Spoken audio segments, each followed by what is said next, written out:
Chapter 1. Foundations of Secret Knowledge. Since time immemorial, there has existed a pervasive conviction that certain individuals possess an erudition superior to that of others, and that, rather than disseminating specific facets of this wisdom to their contemporaries, as they were indeed inclined, nay, eager to do with other portions thereof, they guarded these secrets with sedulous care, or communicated them solely to a chosen few. These select recipients were either bound to inviolable secrecy, or permitted to impart the knowledge in their turn, only to those who were prepared to assume the same obligations, and who were adjudged worthy to receive this great privilege. This tradition confronts us throughout the literary corpus of all nations across every epoch of their history, and we discover the generally held tenet that these arcane doctrines pertain to the inner nature of humanity and the universe.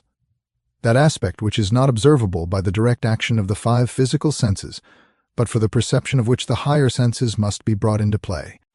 Furthermore, it was commonly believed that a substantial portion of the secret teaching was concerned with the training of its students to employ these higher senses for the purpose of observation, much as the scholar of the physical sciences is disciplined in laboratory methodology and the utilization of the microscope.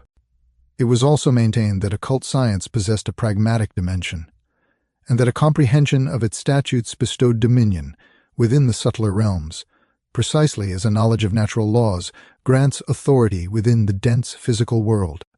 The recognition that this erudition was vigilantly protected by those who were its custodians was also universal, and throughout the ages the identical justification for their circumspection was cited, that in the wrong hands, should this power be abused, it could engender grave calamitous consequences, for humanity possessed no right to employ it for personal ends, inasmuch as it was derived from the great author of the universe. The individuals who held it were trustees rather than proprietors, and were forbidden to appropriate this sacred power for their own uses, lest they be found guilty of a transgression against their God and their fellow men. Indeed, we possess many traditions regarding the swift and severe retribution which befell those who thus offended, whether at the hands of their fellow initiates or of the higher powers against whom they had sinned. It was also maintained, however, that although this knowledge was shrouded in such secrecy that none could ascertain the location of its colleges, its libraries, or its scholars, should a man render himself a worthy recipient through his character and his life, he was, sooner or later, brought into contact with those competent to instruct him, at which point he also passed under the edict of secrecy. Literature and history bear universal testimony to the existence of this conviction among all peoples in all ages. Frequently has this belief been articulated, and just as frequently contradicted, only to be reaffirmed in each succeeding generation. That there can be no smoke without fire, and especially such a voluminous quantity of smoke as is observed here, will be acknowledged by the majority of people, and that this knowledge and methodology of training do actually exist as an organized system can be attested to by many who have encountered them through direct experience. As in antiquity, it is declared that it is requisite only for the student to fit himself for this enlightenment for the mysterious currents that play upon the universe, to bring him into contact with those who can illuminate him, and many can vouch from personal experience that this premise is well-founded. Whosoever formulates, even subconsciously, a desire to pursue the higher learning, shall be granted the opportunity to do so. Life after life he will be afforded the discipline necessary to qualify him for its study, until finally, if, notwithstanding all the rigorous tribulation to which he has been subjected, it has retained its position in his esteem as the singular objective of worth, this subconscious desire will emerge into consciousness. That which was amorphous will become articulate, and the individual will deliberately undertake the quest for the evidence of things not seen. What, then, can a man undertake to so cultivate his mind as to be prepared for this higher wisdom when it shall come to him? What measures can he adopt by way of preliminary training, laboring as a solitary student, to fit himself for the reception of the knowledge he covets? The student who is not grounded in the rudiments cannot comprehend the advanced instruction. He who possesses no knowledge of arithmetic cannot grasp mathematics. Earn the means first. God surely will contrive use for our earning, remarked one who had himself trodden the path of knowledge. What course of action is open to the student who has not yet located his master? This question arises, even though, many lives prior, his master must have located him, or he would not have attained the articulation of his aspiration. What can he do to maximize the utility of the material that lies at his disposal, so that, when the time of his training arrives, nothing remains undone that might have been accomplished beforehand, and his progress remains unimpeded by the absence of that necessary foundation of mental culture which was within his power to lay while he yet stood without the gate? Considerable time is squandered in teaching a man what he ought to have acquired in the schoolroom to enable him to grasp the import of the knowledge of which his initiation renders him free. It is true that, although glorious glimpses are captured by the intuition unaided by the intellect, much more is forfeited through sheer inability on the part of the student to comprehend the significance of his opportunity. Infinite phenomena can be perceived by spiritual intuition, but unless the intellect is fitted to cooperate, these insights can seldom be rendered of practical avail for the resolution of world problems. The mystic experiences moments of ecstatic emotion during which he scales great heights, but he is rarely able to bring back water from the wells of life for those he has left behind. It is only when each vehicle of consciousness in man exists in perfect correlation that the current of inspiration can flow through him and be translated into manifestation within the physical world in which we reside today. And while a man may learn great things and store them in his subconscious mind, it is only during the life in which he has learned to correlate his vehicles, thereby enabling him to bring the spiritual through into manifestation, that he can be of service to his fellow men. I would therefore exhort those who desire the higher knowledge to commence immediately the task of correlating their vehicles of consciousness, and particularly the mental one, so that when the higher wisdom is revealed to them, they may function as links between that which is above and their fellow men who yet stand upon a lower step of the great stair. I would urge them, should they require any spur to this endeavor, to recall how significant it would have been to them when they themselves stood upon that selfsame step, had the assistance which it will be in their power to bestow been available. No exertion toward development is wasted, even if he who strives appears to lose sight of his goal and turns aside. It is the passage of many feet that widens the path for the multitude. We, in our era, shall never be compelled to face such trials as did the earlier initiates who forged the way for us. With regard to the practical consideration of the problems involved in this correlation of the vehicles of consciousness, it is imperative that the student conceive of his vehicles as distinct from himself, as instruments he employs to execute his labors. For this purpose, he sharpens and tends to them, and the more elevated the level upon which he can accustom himself to function, the superior the commencement he shall enjoy when his opportunity presents itself. While few illuminated individuals identify themselves merely with their physical bodies, a multitude reside within their emotional natures.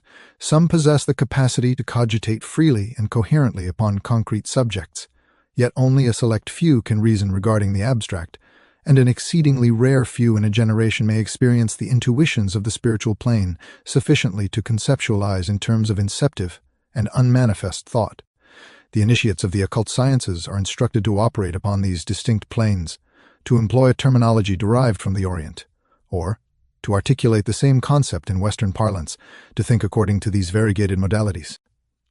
Before one is sufficiently matured for a master's instruction, one must subjugate the physical and emotional levels independently, for up to this stage, the ordinary course of evolution permits development without extraneous intervention. We must render the body an absolute servant, bereft of the power to dictate its necessities. It is toward this objective that much of the extreme asceticism found in the yoga methods of India is directed. We of the West, however, do not employ these specific methodologies. It suffices that the body be rendered a voluntary collaborator, rather than an abject slave. Redirect a man's desires toward a superior plane, and they will automatically elevate him thither, as a great initiate once posited. As a man thinks in his heart, so is he. The emotions must circulate unimpeded, without conflict or distortion, through the channels which nature has appointed for them, prior to their elevation to a higher plane. One cannot sublimate a pathology. The governance of the vital energies must be transferred from the domain of the desires to that of the will. Until this transfer is accomplished, there can be no consistent advancement in any direction, for the desires are elicited from without rather than directed from within, and they fluctuate in accordance with external stimuli. Let us now consider the cultivation of the mind in preparation for occult training. It must be recalled that there exist two distinct levels of the mind, the domain of concrete thought and the domain of abstract thought, and each of these requires cultivation. To an individual accustomed to thinking exclusively in concrete forms, the abstract appears devoid of significance upon the initial encounter. Its terms evoke no corresponding image within his consciousness, appearing as mere verbiage. Thus, it is necessary to habituate the mind to contemplate ideas rather than images. One of the most expedient methods to achieve this is the study of algebra, for therein the mind is compelled into an elementary mode of abstract thought and acquires the habit of considering proportions independent of material objects. From this juncture, one may proceed to the study of philosophy and metaphysics. An exemplary introduction to this discipline is Herbert Spencer's First Principles. With regard to the level of concrete thinking, we may accomplish much by way of preparation for higher training. The field before us is vast, so extensive that it would be difficult to extend our studies beyond the bounds of utility. The more expansive the sphere of our knowledge, the more numerous are our points of contact with the cosmos. The student who aspires to acquire knowledge directly from the cosmic mind proceeds in a manner analogous to a patient submitting to psychoanalysis, save that in this instance his attention is directed outwardly rather than inwardly. He commences with an idea within his own mind and pursues the chain of associated concepts until he reaches the root complex within the cosmic consciousness. Thus, it becomes patently evident that unless he possesses a starting point within his own consciousness, some precise idea intimately connected with the subject of study, he cannot begin to retract the links of the association chain and thereby draw the root complex into the field of his consciousness. The proficient occult student should possess a sound general knowledge of natural science, history, mathematics, and philosophy. Naturally, he cannot possess an exhaustive knowledge of all these subjects, however. He should comprehend their general contours, be familiar with the principles of all the sciences, and understand the methodologies of philosophy. Subsequently, when he acquires specialized knowledge, he will be able to perceive it in relation to the cosmic scheme of which it forms a part. Hence, he will comprehend it in a manner vastly different from the man who perceives it in isolation from its environment. The former has the living plant in the garden under his observation, the latter possesses the dried specimen in the herbarium. The relativity of knowledge has long been recognized, but the unity of knowledge has not yet been accorded its due justice. Although a man may excel solely through specialization, it is essential that he possess a background against which he can view his knowledge in perspective. For the occult student, there exists a further rationale for this framework of general information. In seeking to study by contacting the cosmic mind, he will often gain access to a mass of miscellaneous ideas. Yet he will frequently overlook a piece of priceless information for lack of realization of its worth, or, confounded by an unfamiliar terminology, he may fail to grasp the import of that which he is assimilating. The professors of a university are disinclined to ground students in the rudiments of knowledge that properly belong to the schoolroom. Likewise, when the student wishes to undertake the higher studies of esoteric science, he should arrive as completely equipped as exoteric studies can render him. Chapter 2. The Process of Initiation. The preponderant majority of our contemporaries are disposed to accept the world in the condition they discover it, and provided it treats them with a moderate degree of leniency, they remain satisfied. There are others, however, who interrogate what realities lie concealed behind the world as they perceive it, and until they ascertain the solution to that query, they endure that divine discontent which has perpetually impelled mankind to search beyond the horizon, toward the destination where mysterious paths descend. Furthermore, the majority of men are prone to assume the inevitability of suffering as an axiom, unless brought into direct personal collision with some egregious instance, or finding themselves the victims, they proffer no objection. Conversely, distinct individuals appear so inextricably connected with the human race that they endure the collective anguish of humanity, unable to accept personal felicity or tranquility while any fellow being remains in tribulation or pain. In former epochs, such natures were rare and widely dispersed. Yet in the present age, their numbers have multiplied, and no observer of the human condition can fail to be impressed by this deepening sense of solidarity with all existence, which is becoming increasingly prevalent among us.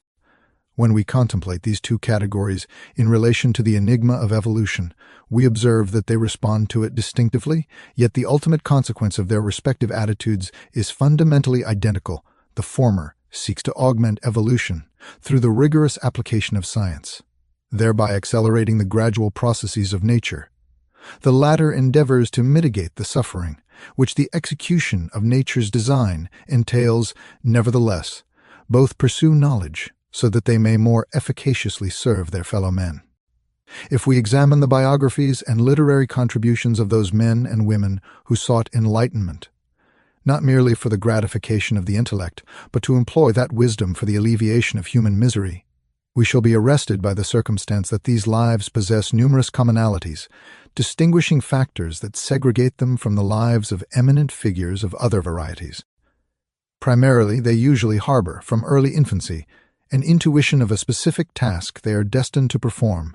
Eventually, they discover this vocation and never waver in their dedication to it.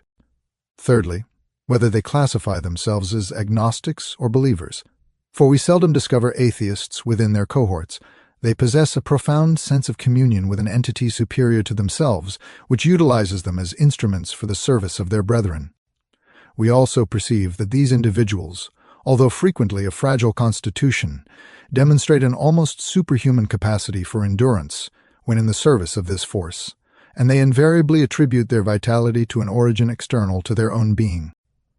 It is impossible not to be struck by the fact that all these men and women, irrespective of the specific enterprise upon which they have embarked, view existence from an identical vantage point, that of universal sympathy. Moreover, if we scrutinize them closely, we discern that some, though not all, share certain idiosyncrasies of phraseology, indicating their familiarity with a subject possessing a terminology somewhat divergent from the commonplace. Furthermore, although this subject is never explicitly cited, its lexicon has influenced their literary style and unconsciously permeates their writings. We perceive, therefore, that these laborers for humanity possessed, without exception, a community of character, and that certain among them must also have shared a community of study. We observe further that, individually and collectively, they are no longer satisfied to be carried along by the lethargic tide of natural evolution, but have commenced to swim. Self-consciousness has transcended the blind impulse toward external objectives, and they dimly intuit their destination, much as it is purported that a parched steed senses the presence of water from a great distance. Finally, we observe that a response arrives from that distance, and some power, of which material science takes no cognizance, appears to cooperate with their endeavors, guiding them in moments of uncertainty and sustaining them through tribulations. The history of these individuals lends substance to the assertion that this contact with a force superior to themselves is no figment of an overwrought imagination, for they accomplished what men have rarely accomplished, and with frail physiques endured burdens that would have sufficed to shatter the strongest constitutions. What, then, is this power that great souls encounter? Esoteric tradition affirms that they undergo initiation of one variety or another, for there exist two categories, physical and non-physical, which are customarily undertaken in conjunction, though occasionally only one and not the other is experienced. The physical initiation grants admission to the study of the esoteric wisdom accumulated by generations of men who probed beneath the surface of existence, who sought the interior significance of things rather than their exterior forms. It admits the student to the fellowship and confidence of these sages, disposing them to share their erudition and to accept the initiate as a collaborator or disciple. The second form of initiation is declared to be a spiritual experience, wherein the soul establishes contact with higher powers and is admitted to the fraternity of great souls upon the inner planes. Regarding these two forms of initiation, at times one precedes, and at times the other. Occasionally the physical, the lesser initiation occurs earlier, and the student is subsequently instructed on how to prepare himself for the spiritual experience. In other instances, it is the spiritual initiation that arrives first, and the student is shortly thereafter placed upon the path to undertaking the physical initiation should he so desire. Yet, esotericists universally agree that, although individuals may not necessarily undergo both initiations, the one invariably carries within it the opportunity for the other. We may ask ourselves, how does it come to pass that any individual should step out from the general march of evolution? We observe, in the first instance, that it is exclusively men of advanced character who take this step. What precipitates this abnormal development of character? Esoteric science possesses its traditional elucidation for this problem as well. It commences by premising that the evolution in which we find ourselves participating is not unique, but was preceded by other evolutions, and will be succeeded by yet others. It also declares that evolution is not a blind, mechanical, material process, explicable in terms of physics and chemistry, but is essentially a mental process, a manifestation, the embodiment in concrete form of an idea held within the divine mind. Esoteric science further declares that the subjects of this evolution are capable of bearing a part and aiding in the labor, for the moment we become conscious of an idea that the divine mind is expressing. We ourselves are expressing it. We have accorded it a concrete form and embodied it within our lives, and thus have ourselves assumed the work of evolution. We are consciously cooperating with God. Indeed, it is seldom that anyone who has achieved the realization of the greater purpose remains passive. This magnificent idea fructifies within him so vigorously that he is compelled to colonize mentally, just as a vigorous nation colonizes physically. We undergo spiritual initiation when we become conscious of the divine within us, and thereby contact the divine without us. It is a well-established principle that like attracts like, and that sooner or later we tend to drift into the society of our peers.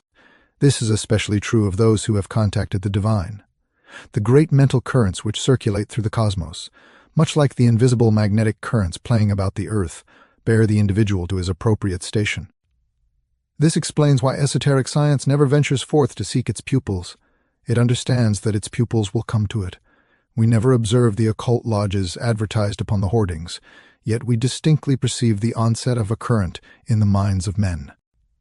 What are the methods whereby a man reaches the juncture when he is mature for this profound spiritual experience? We have observed that it is a particular type of character that undertakes initiation. How, then, is that character acquired? Esoteric science provides the elucidation via the doctrine of reincarnation, the theory positing that the immortal soul assumes a multitude of corporeal forms, gathering experience and character development within each, discarding the vessel once its utility is exhausted, and assuming a new one for subsequent labors. Esoteric science invariably conceptualizes existence in terms of evolution, whereas the layperson thinks merely in terms of an incarnation, a solitary life. This divergence in perspective fundamentally shapes their respective attitudes toward existence. To the latter, death signifies the absolute cessation of all things, while to the former it represents merely the conclusion of a specific phase. To the one, it is a cataclysm, to the other, a sunset. If, throughout the lengthy eons of evolution, a soul demonstrates an educability and capacity to profit from experiential fruit superior to that of its contemporaries, those great intelligences, the products of earlier evolutionary cycles who consciously cooperate with the divine mind to concretize the abstract concept of good, much as we do upon becoming self-conscious of the divine, select that individual from the generality of his peers to bestow upon him special tuition. This is done not for his personal aggrandizement, but because they perceive in him a prospective CO worker. The greater the number of these CO workers with the divine available to leaven the inert mass of evolving life, the more rapid and seamless the progress of evolution shall be. Esoteric tradition asserts that as soon as a mind is sufficiently advanced to comprehend its significance, it is apprised of the esoteric theory of evolution, so that, cognizant of the grand design, it may effectively cooperate with the labor. Yet, long before the individual is ripe for the conscious realization of this monumental task, his mind undergoes schooling and preparatory conditioning. This training persists across several incarnations before the realization of the process to which he is submitted penetrates his waking consciousness, prompting the individual to undertake the work on his own account. If the record of such an individual's past lives is recovered through specific methods known to esoteric science, the training process becomes palpably evident. These lives exhibit a distinct category of experience. Their trajectory is far more adventurous than that of their contemporaries, with a multitude of exploits compressed into a few brief existences. Their training is markedly more arduous, yet, commensurate with the heavier burden, there is also greater strength. Life after life, this concentration of experience proceeds until the individual is finally brought into contact with the prospect of physical initiation, usually of a minor degree, yet placing him in a position that serves as a foundational point of opportunity. Upon reviewing these records, one is struck by the fact that the individual frequently becomes attached to a temple or another center of esoteric knowledge in a menial capacity, as a cleaner, a craftsman, or one employed in the routine logistics of the ritual. The inner teaching appears never to be imparted upon the occasion of the first contact with esotericism. Rather, the ritual, the outer form, is the primary element with which we become acquainted. However, sufficient matter is glimpsed to arouse curiosity, and if a mind can once be stimulated to formulate a query, it demonstrates its readiness for the answer. If we trace the historical record of this individual, we observe him advancing and receding like the waves of the sea, contingent upon the utilization of opportunities. Yet, if he is destined to succeed and become one of the greater initiates, he advances steadily through all setbacks, as does the tide, working his way gradually into deeper knowledge. In incarnation after incarnation, he accepts initiation into the mysteries of his specific era and race, utilizing the experiences garnered in each life as the point of departure for the subsequent one. It is compelling to note that what is acquired is never forfeited. Capacity remains notwithstanding the disappearance of memory, for that which has been learned is archived within the subconscious mind and contributes to the formation of character. In each life, we rapidly recapitulate the progress achieved in previous existences until we arrive at the precise point where we ceased. Thereupon, we commence the laborious process of acquiring the new. This fact accounts for the rapid advancement exhibited by some, while others toil slowly upward. Yet, let it be remembered that the segment of the path over which we so painfully struggle today, we shall rapidly recapitulate when the tomorrow of a new incarnation dawns. Let us now consider what transpires in our present existence if we have traversed this path in the past. To commence, we recapitulate. As soon as we begin to think independently, we arrive at the mental state we occupied at the cessation of the previous life. Although we do not yet possess the actual data upon which to base our opinions, we find our minds possessed by certain foregone conclusions. To those who do not view matters from our perspective, these appear to be baseless prejudices, yet they are so integral to our deeper selves that no evidence or argument serves to dislodge them.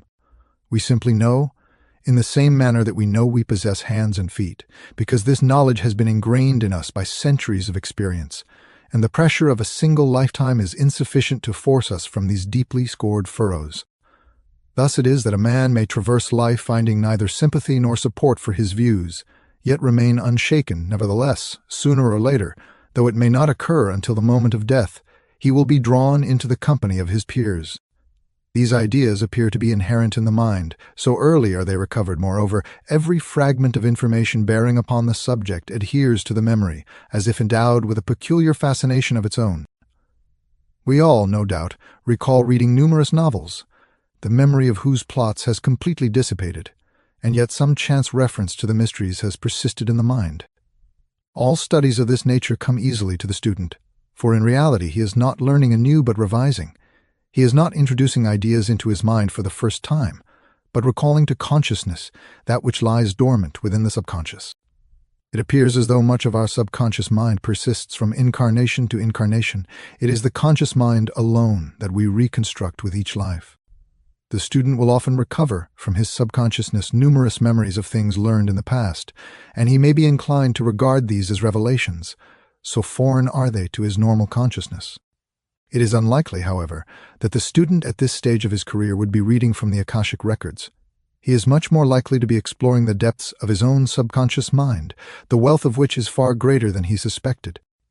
This tapping of the subconsciousness may be mistaken by the student for external aid and teaching, yet, because this error is common, it must not be assumed that such aid is never available. Indeed, it is ever present, and its accessibility depends solely upon our power to avail ourselves of it. External aid invariably comes to the student who has advanced sufficiently to benefit from it, and many will relate how apparent chance played into their hands so repeatedly that they can no longer regard it as motiveless. It must be remembered, however, in this connection, that the power of the mind over circumstances is profound, and we must not commit the error of looking without until we have thoroughly looked within. We can, moreover, do much to manifest that which we desire by realizing the power of the mind. The potency of a clearly formulated and long-sustained aspiration is difficult to overrate. Thus, the earnest desire goes forth in search of the master, and it is not far to seek. If the student is worthy, he will presently be rewarded either by the inner knowledge that he has achieved this mental contact, or he will discover that chance has placed him in touch with a source of occult information and training, and his conscious work has commenced. The gate is open. It is for him to tread the path. Chapter 3. The Dawning of Inner Light. Since the primary objective of initiation is to effect the illumination of the soul through the agency of the inner light, it is incumbent upon us, prior to examining the optimal methods of preparation for this enterprise, to elucidate the precise definition of initiation, given the prevalence of diverse interpretations currently in circulation. Within the context of this treatise, the term initiate denotes an individual in whom the higher self, the individuality, has coalesced with the personality and has substantially entered into incarnation within the physical vessel.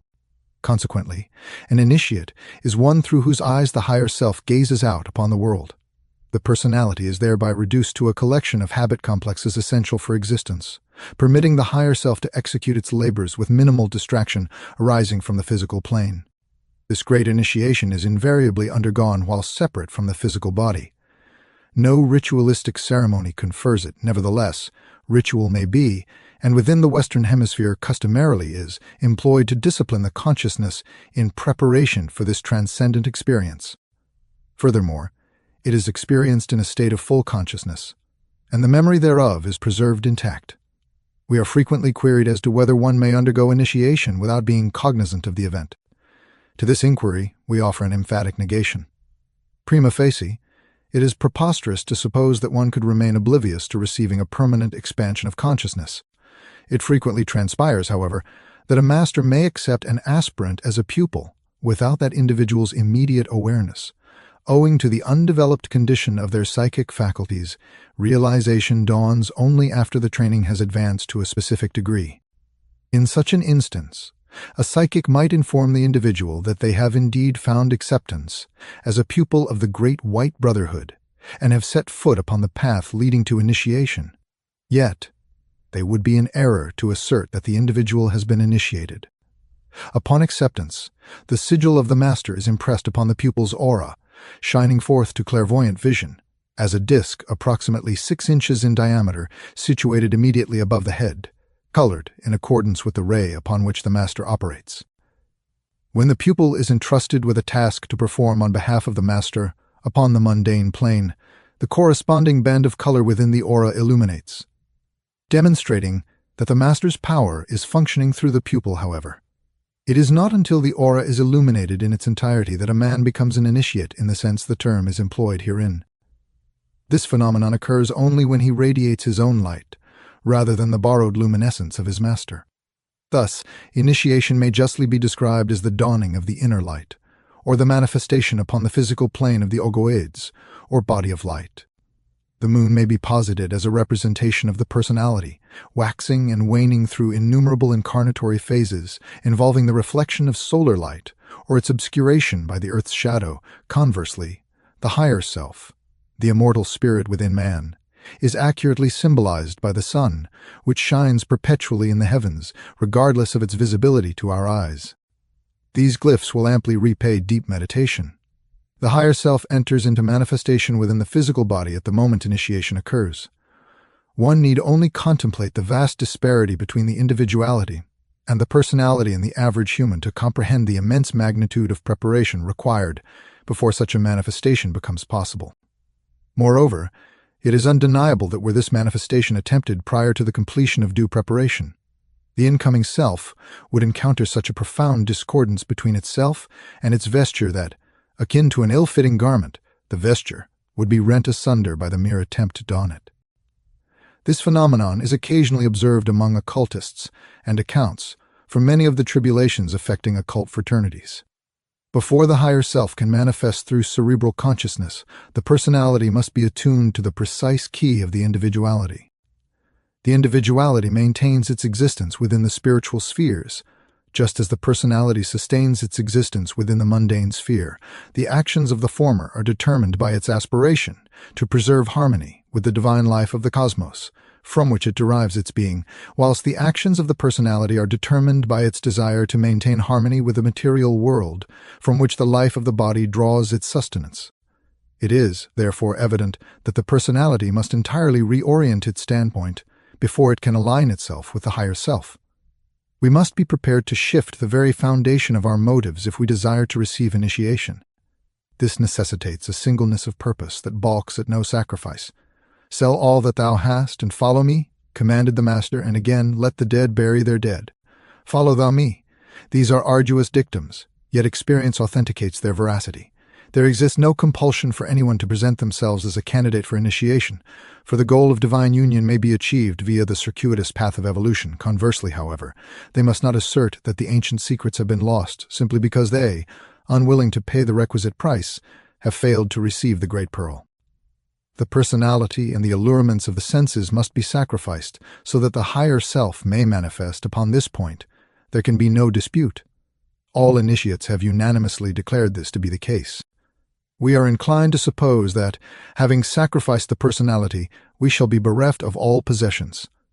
This error arises because the Western mind still clings to the habit of believing that the death of the body terminates existence. Thus, we believe subconsciously that the death of the personality terminates the enjoyment of the fullness of life. We forget that the merchant who sold all he possessed was thereby enabled to purchase the great pearl. True, he had liquidated all his assets, yet they were reinvested in an object of infinitely greater value. The gospel narrative implies that he bore away the pearl in triumph. Such is the case with us if we make the sacrifice of sensory attachments, thereby permitting the incarnation of the higher self within the physical body. A period of struggle ensues as the threads binding us to sensory desires are severed. However, as soon as an appreciable clearance has been effected, the higher light begins to dawn. We are not left comfortless for long. Halt by me that footfall is my gloom, after all, shade of his hand outstretched caressingly. Whilst consciousness remains focused within the personality, we cannot contact realities directly, but may only perceive their reflections within the world of form.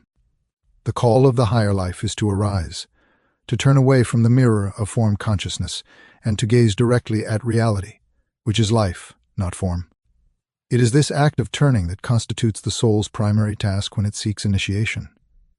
As the personality is gradually brought into subjection to the higher self, the inner light begins to irradiate it. A sudden burst of illumination is rare, often proving blinding and disabling. As St. Paul discovered upon the road to Damascus, therefore, it is permitted only in the case of highly advanced souls who have been trained to a superlative degree in previous lives and have reincarnated with this specific end in view, constructing their personalities accordingly. For the remainder of those seeking initiation, the inner light dawns gently and gradually, often obscured by cloud shadows, as the desires of the senses surge upward repeatedly, even after they were believed to have been vanquished. Having achieved this freedom from the bondage of the senses, two paths subsequently lie open to the initiate. He may pursue the mystic path and proceed toward liberation, or he may follow the occult path and return to the world of men, equipped with the powers of the higher mind. It will be noted that mysticism does not teach reincarnation, whereas occultism does, and it is for this reason that the mystic aspires to escape from the bondage of the flesh, never to return, whereas the occultist designs to return to matter, bearing with him the fruits of his labors. Both aspirations represent legitimate and justifiable ideals. The mystic who proceeds to claim his liberty does not cease to be an influence in the world. Through his attainments, he expiates a portion of the global karma. It is for this reason that mystics invariably engage in mortification long after all personal carnal desires have been purged. They are abreacting the collective karma of the world. The occultist, conversely, engages in only such mortification of the flesh as is requisite to subjugate it, instructing it to obey the sovereign will without complaint. His objective is to construct for himself a personality of such caliber that his higher self may function through it without let or hindrance. It must resemble a powerful and spirited steed that responds instantaneously to heel and rein, requiring neither spur nor curb. Its senses do not beguile him, nor do its passions blind him. He utilizes it as a transparent aperture of the soul, one that renders the view without distortion. The mystic renders his personality negative so that he may serve as a conduit for the cosmic forces. Be still and know that I am God constitutes his attitude toward every dilemma he is called upon to resolve. He achieves stillness upon the mundane plane, permitting spiritual powers to discover a channel into the group mind through his meditations. The occultist, in contrast, occupies himself with forms, employing his concrete mind to mold those forms into vessels for the cosmic forces. The mystic operates exclusively within the higher self. The occultist precipitates the higher self into manifestation upon the planes of form. The mystic, having attained liberation from the thraldom of the senses, remains content with the experiences of inner consciousness, seeking not to manifest them upon the earthly plane. Conversely, the occultist, having achieved the same realization desired by the mystic, endeavors to reflect upon the plane of form that state of consciousness to which he has ascended. He undertakes this task, providing he is a brother of the right-hand path, because it is requisite for the great plan that specific ideals be actualized in the world of form. Yet he never does so for sensory gratification. This constitutes the trial by which our Lord was tested in the wilderness. Command these stones that they be made bread. He was both occultist and mystic, as evinced by such miracles as the transmutation of water into wine and the passage through sealed doors. However, he never employed his occult powers save in the service of his mission, and it is noteworthy that, as he advanced toward his final achievement, he utilized them with decreasing frequency. The vast majority of liberated souls elect to pursue the mystic path, thereby transcending our earth sphere. Indeed, only a select few of those who have secured their freedom choose to sacrifice it by returning to the world of form, for they possess no sensory desires to draw them back into incarnation. To them it is rather an incarceration. They are motivated solely by a desire to alleviate the burden of the world's confusion. Conversely, it must not be presumed that the mystic abandons the world when he forsakes it. His prayers remain ever with it. And it is this great assembly of praying souls that alleviates the burden of the world's karma upon the inner planes. The mystic serves in one capacity, and the occultist in another. Both are essential to the cosmic undertaking of regeneration and evolution. There can be no function save through duality, the interaction of the positive and negative aspects of a singular force. The mystic stands at one pole of the Christ force, and the occultist at the other, obeying the well-known occult law of the alternation of polarity upon the planes. The mystic is negative on the planes of form, and positive upon the planes of force. Conversely, the occultist is positive upon the planes of form and negative upon the planes of force. Consequently, the latter must always invoke forces to aid him in his endeavors, employing for this purpose ritual magic in its various types, ranging from a simple invocation made with a sign to the elaborate ceremonies performed in lodges. The truest development, and that aimed at by the disciplines administered in the Society of the Inner Light, is achieved through a precise balance of the positive and negative forces of the soul held in equilibrium by the will, such that the judgment may incline the scale in either direction. Therefore, within the lesser mysteries, the soul naturally inclined toward mysticism is invariably provided with occult training, whilst the soul naturally inclined toward occultism is compelled to work upon mystic lines.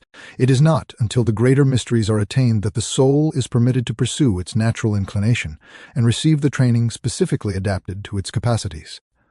The rationale for this apparent violence to nature will be readily discerned if a soul already inclined toward mysticism is developed solely along mystical lines. It is prone to acquire that painful lack of balance so frequently observed among those who dwell extensively in the unseen. Its grasp upon the planes of form does not keep pace with its contact with the planes of force. Consequently, the forces breach the boundaries of form and are diffused into a quagmire of emotional spirituality, lost and squandered like the waters of a river that has burst its banks and transformed the valley into a marshland. That marsh may produce lush vegetation, yet it is neither land nor water, and it is useless for all practical purposes of human service. The occultist, conversely, if permitted at the outset of his training to indulge his predilection for form and intellectualization, will become immured within his forms, losing the living contacts which alone impart vitality to the symbols of occultism. If, however, he is assigned as his discipline the task of contacting forces by purely intuitional and meditative methods, he will acquire the capacity to establish his contacts independently of formulae and ritual magic. Subsequently, when at a more advanced stage of his training he is instructed in the traditional methods of the occult arts, he will channel infinitely more power than the initiate who has not been so disciplined. It is vital to all occult training that the student comprehend the principles of occultism rather than employing his formulae blindly and superstitiously. A chain is no stronger than its weakest link. Neither mystic nor occultist shall be capable of bringing through into the plane of manifestation more than they are able to polarize within their own natures. Chapter 4. Domestic Duty as Spiritual Path. To many, the initial cognizance of the existence of the way of initiation and the masters who summon chosen souls to their service arrives as a revelation and a clarion call. No arguments are requisite to convince them. Their entire soul surges in response. The sacrifices and disciplines of the path hold no dread for them. They supplicate solely for opportunity. Yet, in a multitude of instances, these souls are not at liberty to seize the proffered opportunity, for they are fettered by the chains of duty or circumstance. Unless they are prepared to disregard the rights and welfare of others, they cannot embark upon the path. Is it to be deemed virtuous to sacrifice others to the service of the masters? Which constitutes the superior obligation, the service of the masters or the service of the family and the domestic sphere? This is a momentous interrogation, one that is perpetually recurring, and its resolution is not as facile as some would have us believe. When a soul thus spontaneously responds to the call of the path, it is manifest that it is not perceiving it for the first time. In prior incarnations, it has penetrated the veil of the temple, and the memory remains latent within the subconscious mind. This being the case, why is it that when the summons arrives in this existence, the soul is not at liberty to pursue it without violating faith and abrogating sacred bonds? It is to the law of karma that we must look for a resolution to this query. There must exist some element within the karma that requires expiation before that soul is prepared for the path, and the bonds of obligation are imposed upon it so that they may serve as its discipline. The route which such a soul is destined to traverse is known as the path of the hearthfire, and it is as authentic a mode of initiation as any of the disciplines imposed by the occult fraternities. Neither is it a more accelerated nor a more retarded method of initiation than any other. A builder may expend considerable time accumulating the materials for the edifice he intends to construct. He may fashion those materials section by section, devoting days and weeks to the labor, and yet no wall begins to ascend. Then, after much meticulous and precise exertion, he arrives at the juncture where he is prepared to assemble the components he has so laboriously fabricated, and in a few hours the perfectly matched sections are bolted together, and the structure is erected. Thus it is with the preparation for initiation. The candidate may devote long years to preliminary training, disciplining mind and body, assimilating all the lessons of life, relinquishing his grasp on the desires and illusions of matter, and patiently awaiting the coveted admission to the mysteries. And then, after the protracted and arduous task has been fulfilled, and he arrives, perhaps in the twilight of his existence, at the opportunity so long foregone, he will discover that the weary years of the patient endurance of burdens have transported his consciousness through many degrees of discipline and initiation, and that when he approaches the mysteries, he will pass rapidly through the outer court and find himself admitted to the temple. If life has imparted to him the lessons of occult discipline, the lesser initiator has no need to instruct him, but, having tested him to verify his experience, attests for him to the great initiator. A certain stage of experience must be attained before we are prepared for initiation. The bonds of the senses must have commenced to loosen spontaneously before we are ready for the great renunciation of a personal sense of existence. There are 3 initiators who conduct us to the altar of the mysteries: the great initiator, who is the master, the lesser initiator, who is the teacher, and our own higher self, which instructs us by means of the lessons of life and the realizations they engender. The discipline of the path cannot be gleaned from tomes. It is experience alone which confers realization. Let us therefore accept our karma as the initial initiation. Let us strive for a mastery of ourselves and our circumstances which shall afford us serenity under all conditions. That which cannot be remedied must be endured. This is the primary lesson which karma inculcates in us. The adept is a man of imperturbable serenity, for he is a man of perfect self-control. Let us strive for mastery of the inner astral kingdom of the emotions. Once we have acquired this, we hold the key to the astral plane, ready for the moment when the initiator shall conduct us to the threshold. Conversely, it is our imperative duty, as knights of God, to resist injustice and enforce the law of harmony in whatever sphere it may please the divine to station us. Whatsoever thy hand findeth to do, do it with all thy might. That which can be remedied should not be endured if human courage and ingenuity can rectify it. We should neither submit supinely to remediable evil, nor maintain a perpetual lamentation regarding the irremediable. We ought either to accept willingly and cheerfully, or to reject courageously and resolutely. If we conduct our daily existence in accordance with cosmic principles, we shall expiate whatever karma has been allotted to us in this incarnation and secure our liberation. From the experience thus acquired emerges the preparation of the soul and rapid advancement in the mysteries once the right of entry has been obtained. There exist several causes which tether us in chains of duty to personalities and to the quotidian tasks of life when our entire soul desires to serve the masters and combat spiritual wickedness in high places. We may have failed in certain of our tests in a past life, and therefore must undergo those trials anew. We may observe examples of this daily surrounding us. A student may have completed all the subjects of his degree with brilliance, yet, because he has failed in one of the subjects of a preliminary examination, he may not be entitled to his certification. He must undertake the preliminary work again, and may possibly fail repeatedly before some elementary examination in mathematics or languages is properly executed. Thus it often is with the soul in whom we perceive lofty aspirations, but who is yet bound to mundane duties. That soul is, in all probability, completing some of the elementary lessons so essential to success in the tasks of applied occultism. As soon as these tests are surmounted, he will be eligible for the degree whose higher work he has already concluded. Again, it sometimes transpires that souls who have progressed deeply into the mysteries turn back at the call of human affection and forge anew the chains of karmic ties. In subsequent incarnations, the debts thus incurred must be discharged. Sometimes the deviation is motivated by the passions and the senses. Sometimes a superior motive determines the choice, and out of pure compassion, a soul that is advancing rapidly may turn back to extend assistance to a beloved one who is progressing more slowly. It is seldom possible to ascertain the wisdom of a decision made in a past existence, yet its obligations remain to be fulfilled. And if the choice of pity and patience has been made, it must be adhered to cheerfully and willingly if its beneficial karma is to be harvested.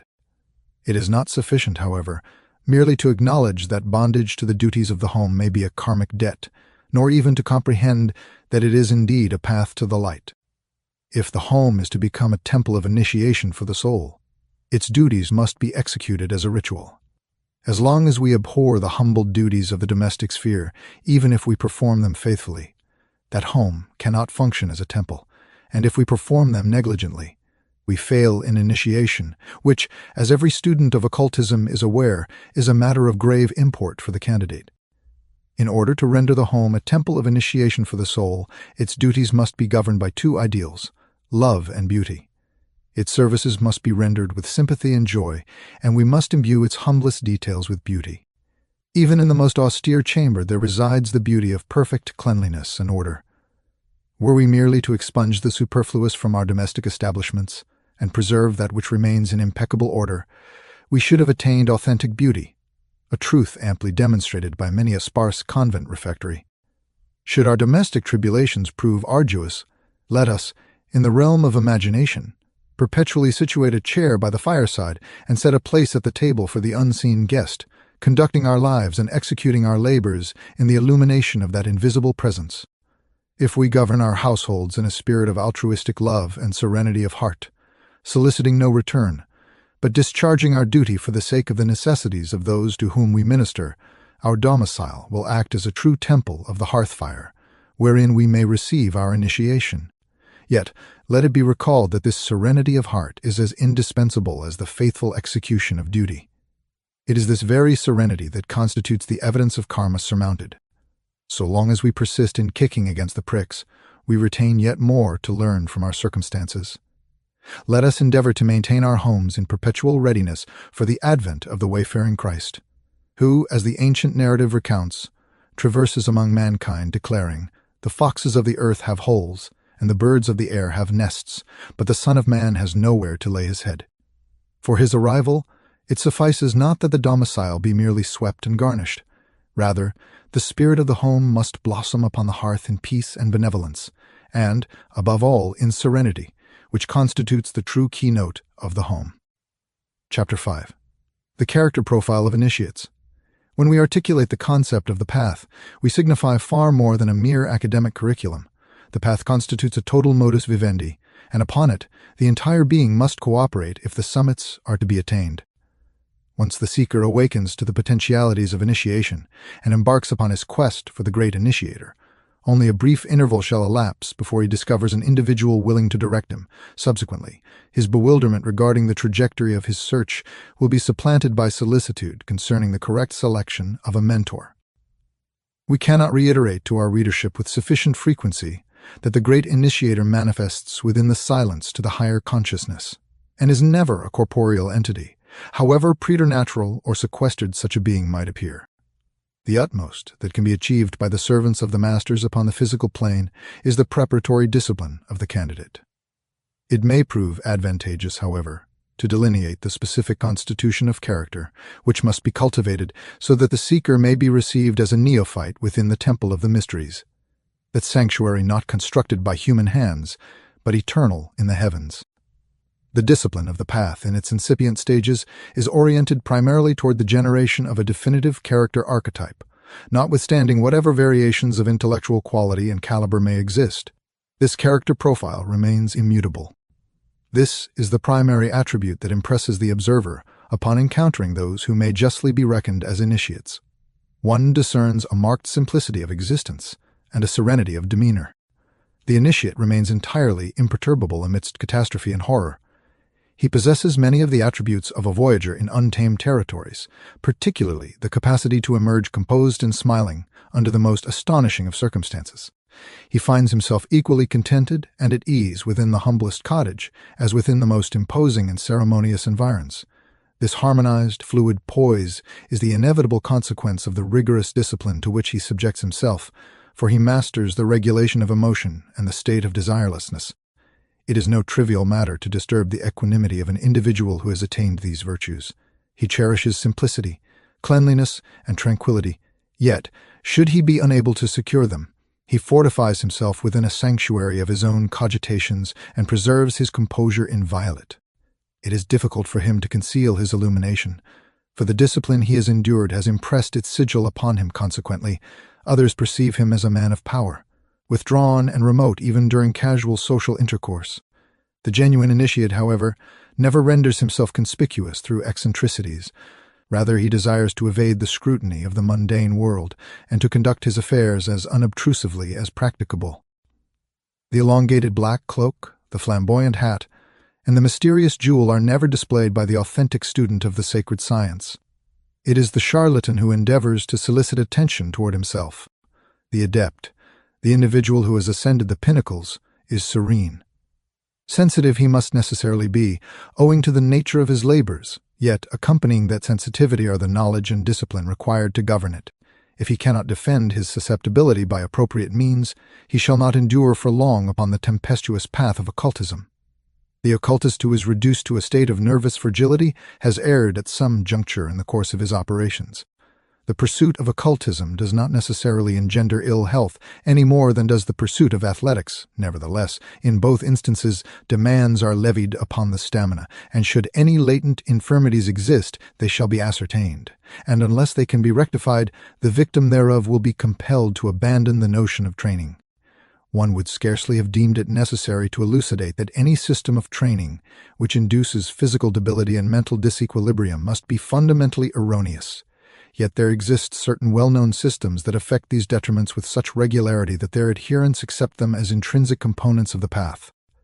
It has been my observation that those who may justly be reckoned among the more advanced students of the occult, and especially those who are expert in its practice, are possessed of exceptional physical fortitude and broad culture, and are dexterous in the manipulation of their hands. The hand assumes a significant role in occult labors, and the individual who cannot express his volition and imagination through the fine musculature of the hands will seldom prove capable of executing the practical operations. The significance of manual labor is well established among students of the occult. The breadth of information regarding general subjects possessed by the adept is astounding. This phenomenon is likely attributable to two causes. Firstly, his disciplined mind endows him with a retentive memory and intellectual acuity. And secondly, illumination is cast upon occultism from many unsuspected quarters, and a comprehensive range of knowledge is requisite for its full apprehension. The physical capacities of the trained occultist are remarkable, for he is capable of influencing many of the bodily faculties that are not typically subject to the dominance of the will. He is generally acutely sensitive to the influence of any pharmaceutical agent, and consequently requires diminished dosages. Furthermore, any anodynes that dull consciousness, such as bromide, must be utilized with extreme caution. Conversely, he typically tolerates a general anesthetic exceptionally well, being devoid of fear and accustomed to exiting and re-entering his corporeal form. His command over his emotions reduces surgical shock to a minimum, and, owing to his access to the primal sources of energy, his recuperative powers are prodigious. Among his immediate associates, and especially his pupils, the adept typically inspires the utmost devotion and affection. However, on those rare occasions when he comes into contact with the exterior world, he is often adjudged cold and forbidding. This aloofness is highly characteristic of the occultist.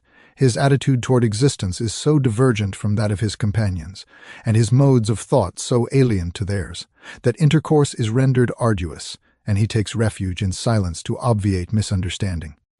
Many individuals are estranged from the occultist because love is not his predominant characteristic. The distinction between his attitude and that of the lover of humanity may be likened to the disparity between the person who maintains animals as domestic companions and the one who breeds them for exhibition purposes. The latter endeavors to elevate the species to the highest degree of perfection of which it is capable, and with that objective in view, he is ruthless with the individual. The standard of training in the higher degrees is exceedingly exacting, and few attain it. These few are those whom tradition regards as superhuman. Yet they are not superhuman, they are human beings developed to the highest pitch of which the human vehicle is capable.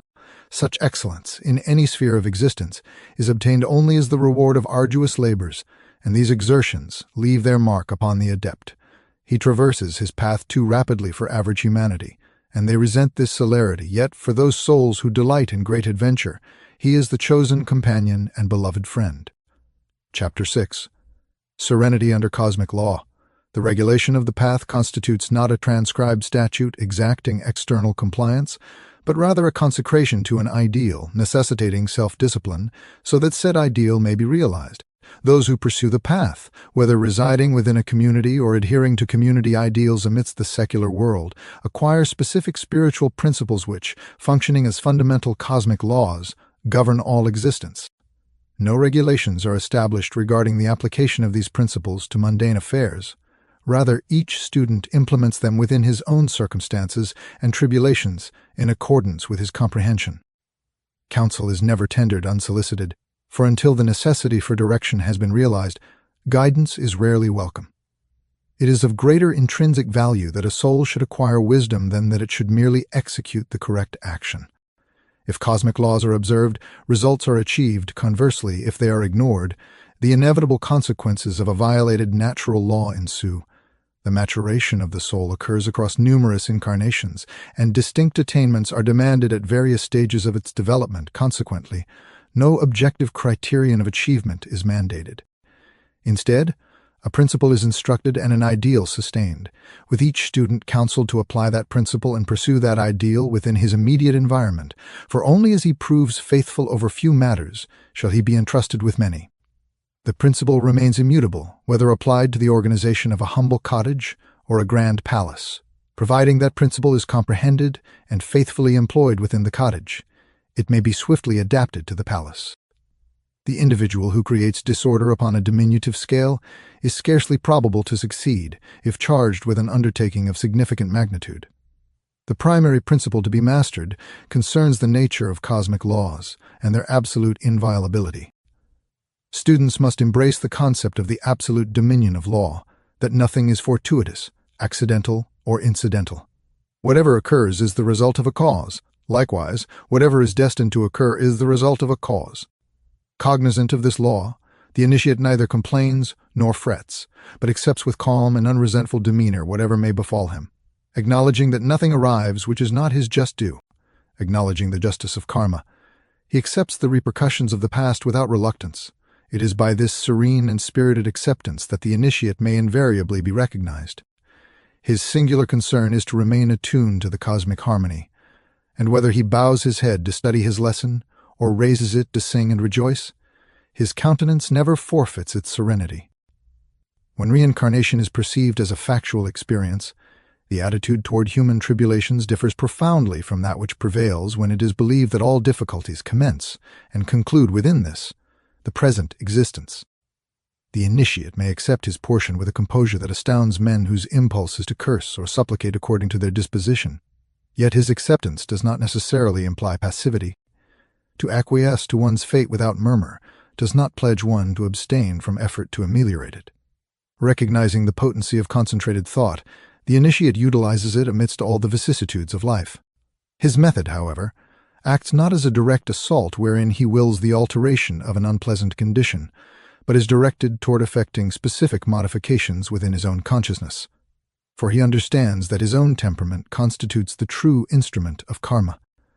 It is solely through those factors within his own nature which react that karma can influence him. He perceives that certain conditions approach him expressly to provoke specific reactions in his nature, and his karma, even within the current life, will be determined by his management of these reactions. When he has harmonized these reactions, he has resolved his karma.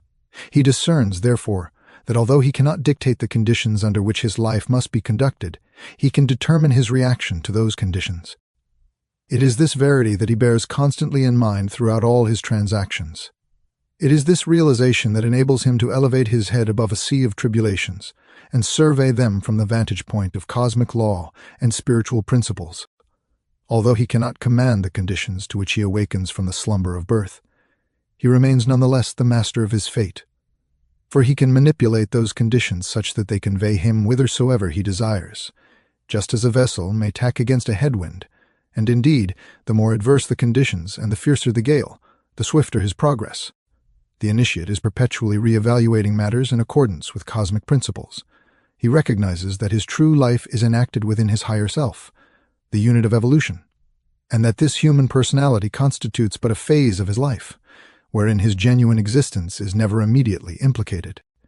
From the experiences of this phase, he derives the sustenance whereby his true self develops throughout the vast eons of evolutionary time. To him, it is the authentic self that is of consequence, not his sequence of transitory personalities. Thus he ventures to assume risks regarding his mundane prospects that the majority of men would not dare to undertake.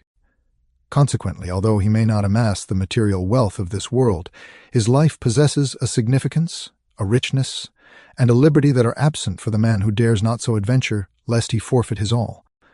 The initiate lives gloriously because he lives dangerously. Nevertheless, his risks are more apparent than actual, as were the perils faced by Columbus, who staked his success upon a mathematical hypothesis. He depended for his safety upon the veracity of the theory that the earth was spherical, had it been flat, as the populace believed, with the precipice of outer space at the world's terminus. He would never have returned from his great expedition of sailing toward the west to reach the east. Thus it is with the initiate. He dares to entrust his fate to an esoteric theory. If, as the average man assumes, he is in error, he has squandered his existence. Yet if, as he believes, he is correct, he shall discover the Indies. What is the testimony of experience regarding this point? How many men who have served Mammon in his house of flesh have not recanted upon their deathbeds? For when they arrive at the moment of death, they perceive that they have never truly lived. Yet the initiate advances to meet the King of Terrors as one approaching a coronation, for to him death is not the termination of the world, but rather the Northwest Passage. Chapter 7. Defining Mysticism and Occultism. When contemplating a subject as vast and ramifying as the supernormal sciences, a certain schematic classification becomes imperative, for these disciplines encompass everything from psychism to ceremonial magic, and from the mystic's divine union to covenants with non-human entities who may or may not constitute the devil. Our primary objective in such an enterprise must be to delineate our territory and differentiate it from the subject matter of natural science and the mundane, ordinary world. This constitutes a formidable endeavor, for no rigid line of demarcation can be established. Who possesses the authority to declare when shrewdness transmutes into intuition, and intuition into vision? Nor can we adequately relegate to natural science the physical plane and the observations derived via the 5 physical senses, for the unseen, which is the acknowledged subject matter of esoteric science, interpenetrates the material plane as intimately as water permeates the strata of the earth. The closest approximation to accuracy may be to assert that occult science commences precisely where natural science concludes. This is unquestionably true to a certain extent, and serves as a useful practical definition. Yet, unfortunately, the boundary line, though distinct, is not fixed, but rather resembles the line of demarcation between land and sea upon an ebbing tide. Esoteric science must be distinguished from natural science by its methodology rather than by its subject matter. It originates from first principles upon the spiritual plane and descends through the mind into matter. Conversely, natural science commences with the observation of phenomena upon the physical plane, and may, given as many eons as esoteric science has required for its development, a duration which cannot justly be denied it, eventually ascend through the mind into spirit. Natural science initiates with data and deduces therefrom the principles that elucidate them. Esoteric science commences with principles and seeks the phenomena which may be expected to ensue. The former is laboriously establishing the correlation of units into an organic whole.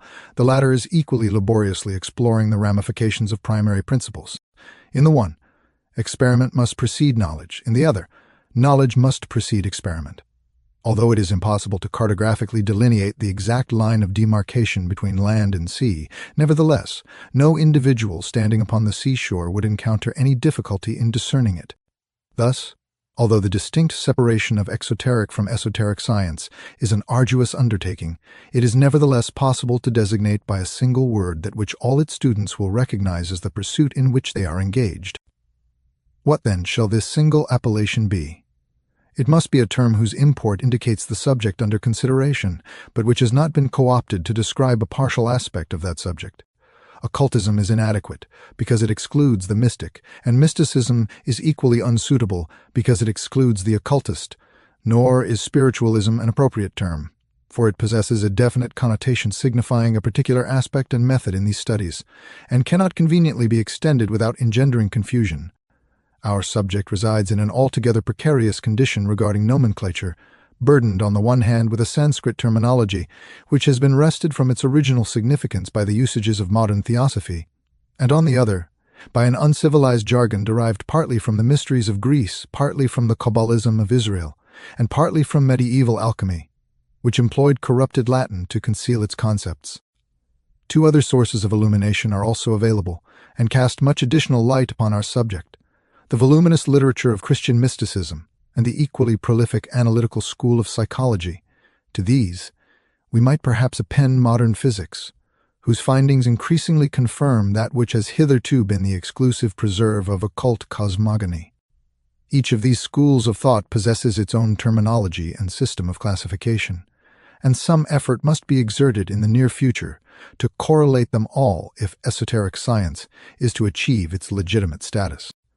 Within the limited scope of these pages, no such attempt can be undertaken. Indeed, it is a task requiring the cooperation of specialists rather than the necessarily generalized knowledge of a single intellect. We may prepare the foundation by a preliminary survey, delineating the subdivisions into which superphysical science naturally classifies itself. None of these, however, constitute hermetically sealed compartments, for in the pursuit of any single one, a generalized knowledge of several others is essential, and although specialization is as necessary in this pursuit as in any other if a high degree of achievement is to be attained, yet that specialization should encompass a sound general knowledge of the entire subject, such that the work of other specialists may be appreciated and their specific aptitudes utilized as occasion requires. Since we have rejected the word occultism as a generic title for the field of our studies, we must strive to replace it with another. Our selection is limited, for the chosen term, as we have already ascertained, must convey an adequate conceptual image to the layperson who consults a dictionary for its definition, and must not have been appropriated by any specialized school. In its essence, the entire subject under consideration is the extension of consciousness to planes of experience which are unavailable to the physical senses, and from that extended experience emerges the entire spectrum of supernormal phenomena. Might we not agree, then, to denominate the entire field by the term Illuminism and to subdivide it, primarily into two branches, mysticism and occultism? Within these two divisions, it will be found that all diverse transcendental movements may be assigned as their affinities incline toward the one or the other. Let us now further elucidate what is intended by these two terms. Mysticism aims at the most expeditious attainment possible of the divine union of the soul with its source. In order to achieve this, it eliminates all that engenders separation. A cardinal doctrine in all mystic schools is that of unreality. Whenever we encounter a school of thought which differentiates distinctly between the unreal and the real and seeks to eliminate the former from consciousness in order to possess the latter, we shall be justified in classifying it as an essentially mystical system. Occultism, conversely, accepts the phenomenal as sufficiently actual, if not real, provided we employ the term real in its technical mystical sense as eternal and self-existing. The objective of the occultist is to organize and master phenomena, and to harmonize them with the eternal law of the real. The mystic discards the phenomenal universe and endeavors to escape into the real.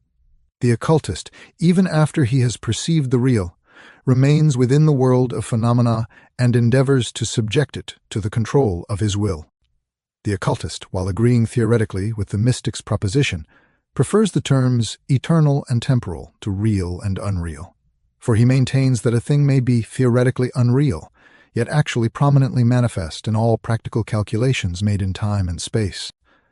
To this the mystic replies that the soul is most effectively liberated from the temporal by accustoming it to perceive everything, exclusive of the eternal, as unreal.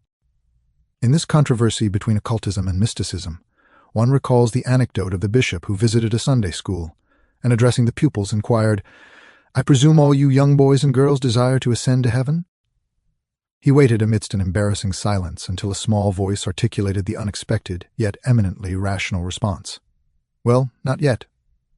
We might compare these opposing intellectual traditions to two distinct colonial figures. The first evades the tribulations of dwelling in a primitive tropical territory by boarding a vessel to return to his homeland, abandoning unresolved complexities that do not directly pertain to him. Conversely, the second remains to combat the indigenous populations, construct infrastructure, and tame the soil for agriculture. Within the political sphere, the former represents the individualist and the latter the imperialist. Within the religious domain, the former corresponds to the mystic and the latter to the occultist. Considerable merit exists in both perspectives. Regrettably, however, the divergence between occultists and mystics appears irreconcilable, rooted as it is in fundamental temperament.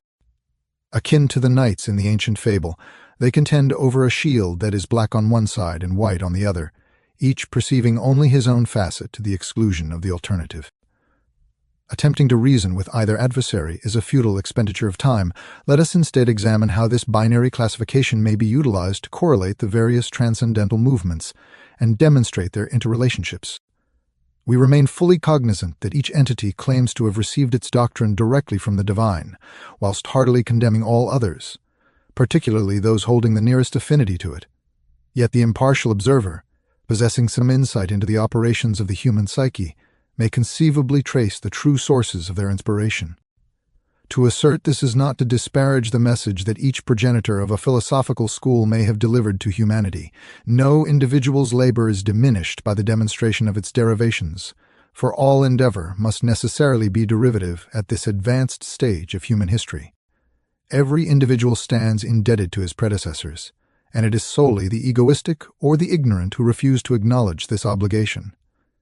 In accordance with our previously defined classification, we would allocate religions such as Buddhism and Christianity to the mystic path, alongside such secondary movements as Christian Science and the proliferation of new thought and higher thought schools which have emerged like saplings from its root. To the occult path, we would designate religions such as Hinduism and Kabbalistic Judaism, as well as such derivative movements as Theosophy, alchemy, and spiritualism. Such a categorization must be regarded more as an endeavor to clarify understanding through examples than as an exhaustive inventory. In all probability, few of those thus categorized will concur with their inclusion in any taxonomy, it being a peculiarity of inspired organizations to desire recognition as a special creation, and their works as miraculous. However, the unbiased observer, if indeed such a creature exists, perceives them all as specimens within the natural history of the human intellect. We apprehend that the examples we have cited will appreciate the company to which they have been assigned even less. More readily shall the lion lie down with the lamb than Christian Science and New Thought, or Theosophy and Spiritualism, agree to become bedfellows. Nevertheless, the root ideas of all these groups possess no originality and can be traced back through manifold enunciations into remote antiquity, as Madani Blavatsky has so convincingly demonstrated. Having established our primary division, let us now seek a further classification that shall enable us to comprehend the distinct tendencies of these two divergent paths. Within mysticism, where the method of approach is defined by feeling rather than by knowing, we discern two broad divisions, nature mystics and spiritual mystics. The nature mystics we may most conveniently denominate pantheists, for they perceive the manifestation of God within nature and seek union with him through a return to the natural world. Among these are such of the ancients who sought identification with natural forces via ritual and invocation, and among the moderns, such thinkers as Walt Whitman and Algernon Blackwood. The pantheists we may further subdivide into the beauty and the power schools. The beauty school, of which Walt Whitman serves as an exemplar, contacts nature through their adoration of her aesthetic, and they never employ any ritual. The power school, whose viewpoint is so eloquently expressed in the works of Algernon Blackwood, seeks to participate in the functions of natural forces and invariably utilizes some form of ritual, employing the term in its broadest sense as actions intended to be symbolic, in order to achieve their objective. The religious school of mysticism seeks its God apart from nature, desires to know him directly, at first intention as it were, and deprecates all secondary expressions as idolatry. This school may again be subdivided into the path of service and the path of contemplation. The Salvation Army proceeds upon the path of service, and the Carmelite order upon the path of contemplation. The Christian Science movement, to which we have already alluded in connection with mysticism, proves somewhat difficult to classify at first sight, for it affects service through contemplation and, moreover, contains a considerable admixture of occult practice, if not of occult principle. We may, however, most expediently assign it to the path of service, for it constitutes essentially a mode of redemption through works. Chapter 8. Cosmic Theory and Correspondences. Occultism is distinguished from mysticism by the fact that it attempts no direct or immediate convergence upon its objective. Instead, it endeavors to establish a graduated path toward the divine union, which it recognizes, in parity with mysticism, as the ultimate goal of evolution. Operating from this vantage point, it neither condemns nor disregards the material conditions in which we find ourselves. Rather, it accepts them as integral to the discipline of the soul and proceeds to investigate them. Firstly, with the intent of harmonizing the soul with its environment, and secondly, with the aim of exercising a controlling, or at the very least a modifying influence over said environment. It might be alleged that the foregoing is a counsel of perfection, and that practitioners of the occult pursue knowledge and power for their own sake, possessing no loftier motive than the manipulation of their surroundings for personal advantage rather than transcendence. This is undeniably true regarding many students of the occult arts, however. A vocation cannot be equitably adjudicated based solely upon its reprobate members. Let us, rather, contemplate the nature of occultism when entrusted to the hands of its most meritorious exponents. The objective of occult initiations, when correctly comprehended, is to guide the intellect via a graduated trajectory toward progressively lucid apprehensions of spiritual truth, proceeding with such celerity as the consciousness becomes adapted to realize them. It is impossible to transport the average individual directly from a mundane mental state into the more elevated forms of prayer and mystical consciousness, however. It is entirely feasible to conduct him, step by step, through successive interpretations of a symbol system toward such understanding and realization. This is precisely what an occult initiation ought to aspire to accomplish, and it fails in its achievement if it halts at any intermediary stage upon the path and proclaims that point to be the ultimate enunciation of the truth, for truth can never be enunciated in its ultimate form, a fact well known to all mystics. Ultimately, the occult path must terminate at the mystic goal, for it possesses no terminus of its own, but whereas the mystic's route is precipitous and direct, the occultist's is, by contrast, circuitous. Yet, strictly because it is circuitous, it is graded to a more gentle inclination. Indeed, it is dubious whether, at the current stage of evolution, it would be either possible or universally justifiable to abandon humanity to its tribulations and ascend directly the hill of vision. After all, the occultist maintains contact with the lower slopes, ascending and descending upon the Jacob's ladder of psychism, thereby bearing his brethren company upon their journey. When all is concluded, however, the selection of either the mystic or the occult path depends upon temperament.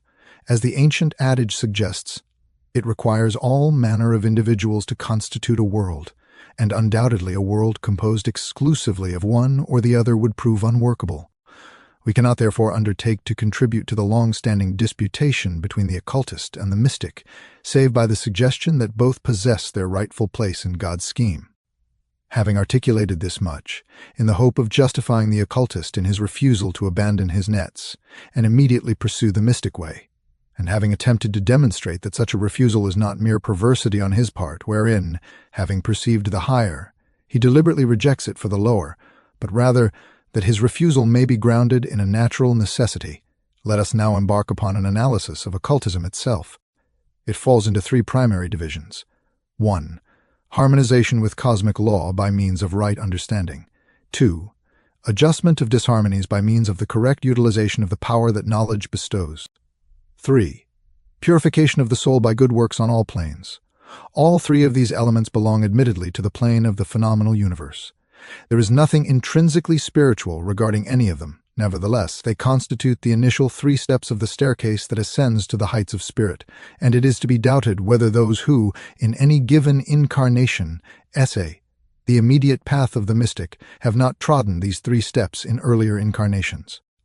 Under the heading of right understanding are comprised the various aspects of esoteric studies which constitute the theoretical side of occultism. Without this grounding in the theory and philosophy of the subject, any attempt at its practical application must inevitably remain a precarious, rule-of-thumb affair.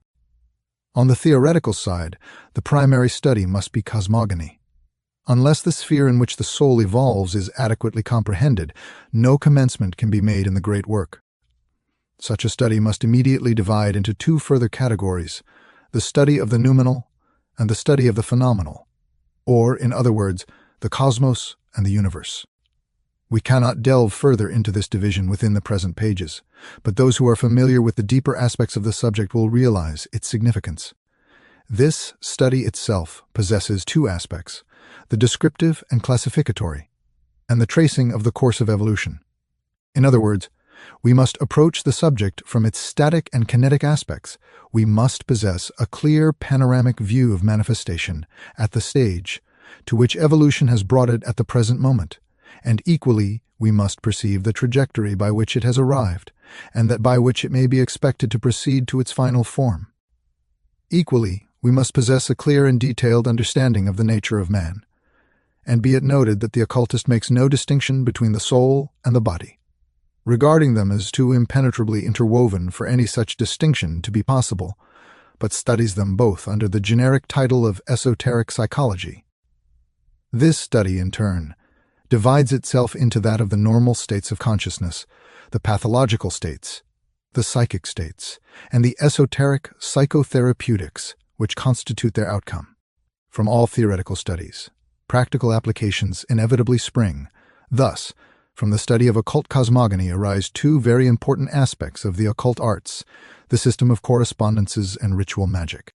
That form of study known as the system of correspondences has, like all else that is occult, been subject to much abuse and misinterpretation.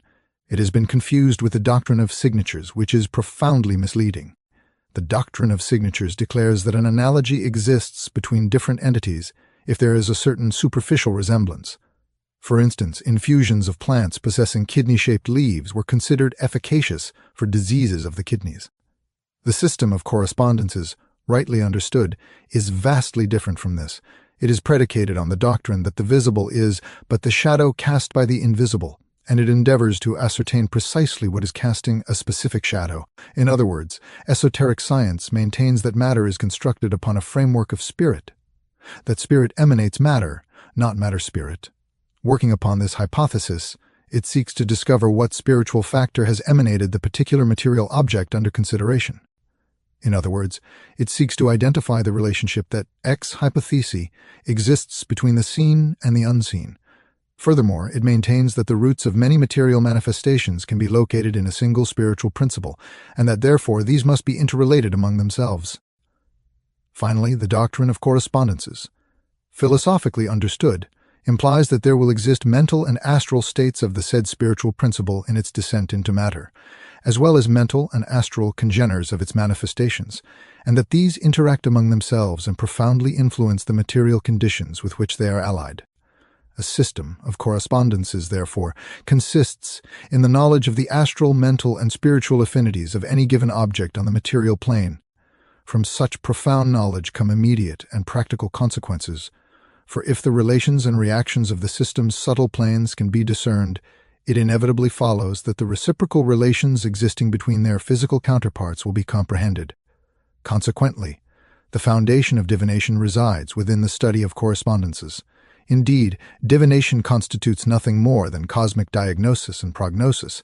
It possesses no greater quality of the miraculous than the prediction of imminent demise from consumption following an examination via stethoscope. Data hitherto inaccessible to the unaided senses are rendered available, and deductions are subsequently derived therefrom through the illumination of experience. By way of illustration, the prognoses of astrology rely upon the established correspondences existing between the planets, each associated with the development of specific evolutionary phases, and those aspects of the human organism that correspond to said phases. Similarly, the divinatory method of the tarot is founded upon the deliberately architected correspondences connecting the tarot cards with various cosmic and psychic forces and factors. Yet, humanity is not content merely to comprehend and foresee. There exists a desire to apply this extended knowledge practically. With this objective in view, innumerable methods have been devised whereby, utilizing the principles of correspondences, influences may be exerted upon the subtle causative factors within the chain of manifestation. All ritual and symbolism is designed to generate an artificial set of correspondences with a specific astral spiritual factor upon which it is intended to operate. By applying the power of the reinforced will to these symbols, one enables said will to act upon their subtler aspects, thereby modifying their causative action. Magic is further bifurcated into white and black, notwithstanding the obstinate denials regarding the existence of benevolent magic. White magic aims to reinforce and concentrate the processes of evolution and redemption, whereas black magic seeks to employ these same powers to manipulate causation for selfish ends, irrespective of cosmic law. The distinction between the two is akin to the difference between the art of the physician and the art of the manufacturer of intoxicants or the poisoner. Ritual magic may well be defined as the therapeutics of the subtle planes. Admittedly, the application of therapeutics without hygiene is unsound, and the hygiene of the subtle planes is ethics. It therefore follows that the error committed by many occultists lies in applying the powerful alterative action of magic without also employing the hygienic measures of ethical righteousness.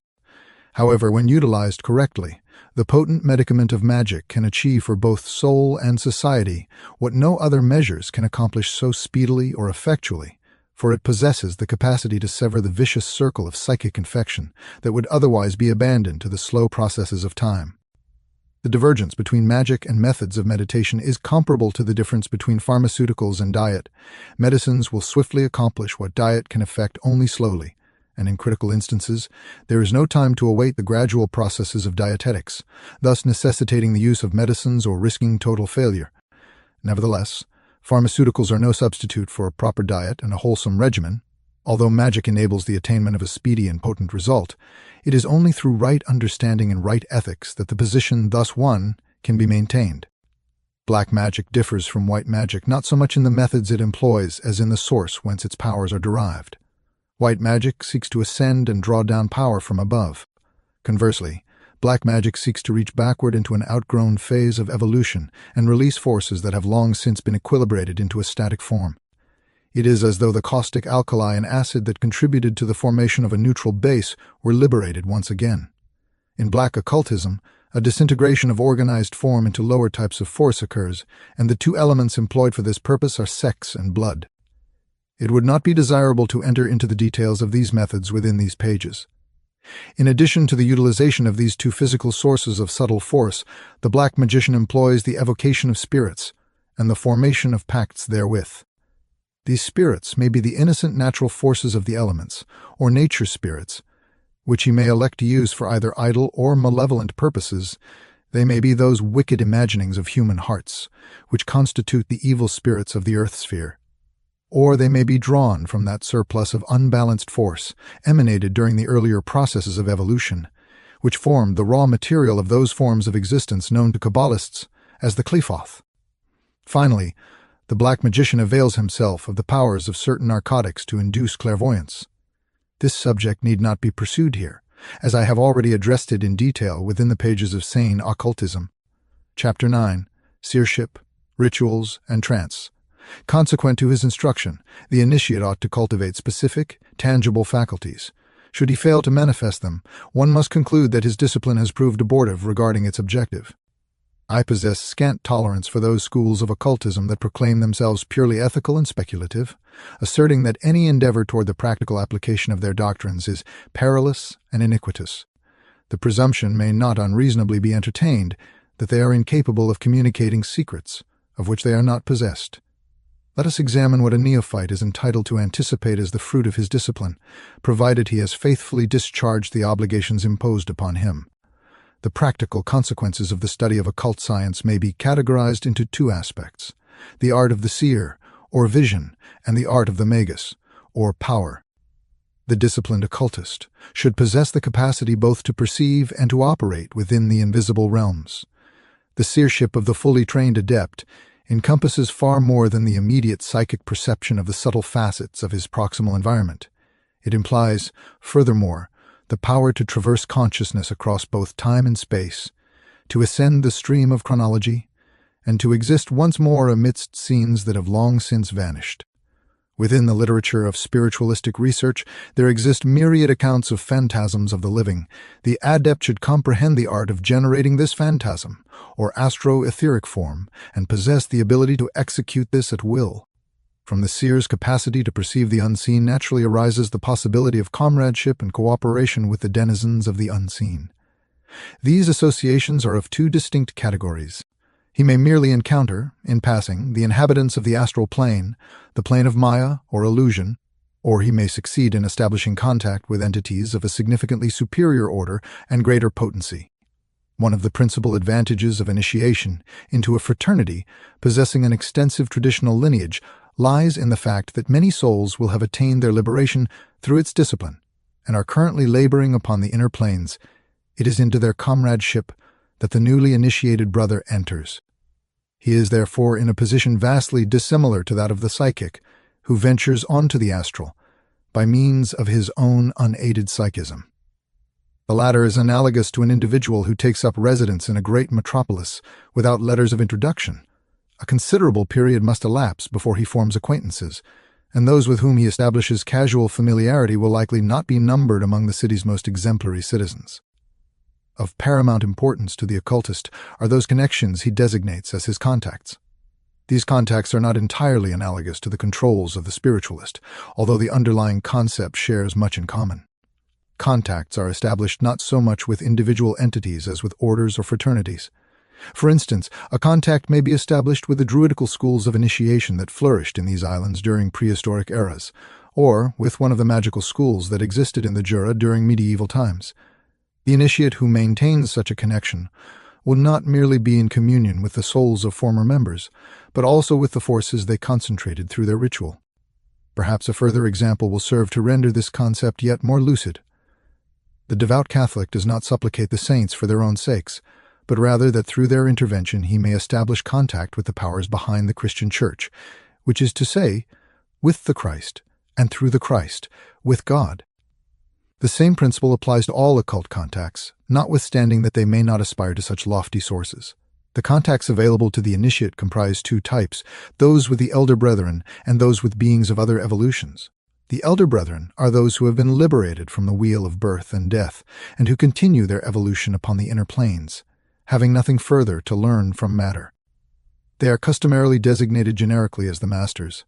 Yet there exist many distinct types and gradations among them, ranging from the soul but recently liberated from the body and undertaking its initial simple tasks as an invisible helper, to the star logoi, The Christs of the rays, for certain of the star lodges, are now governed by the lords of humanity.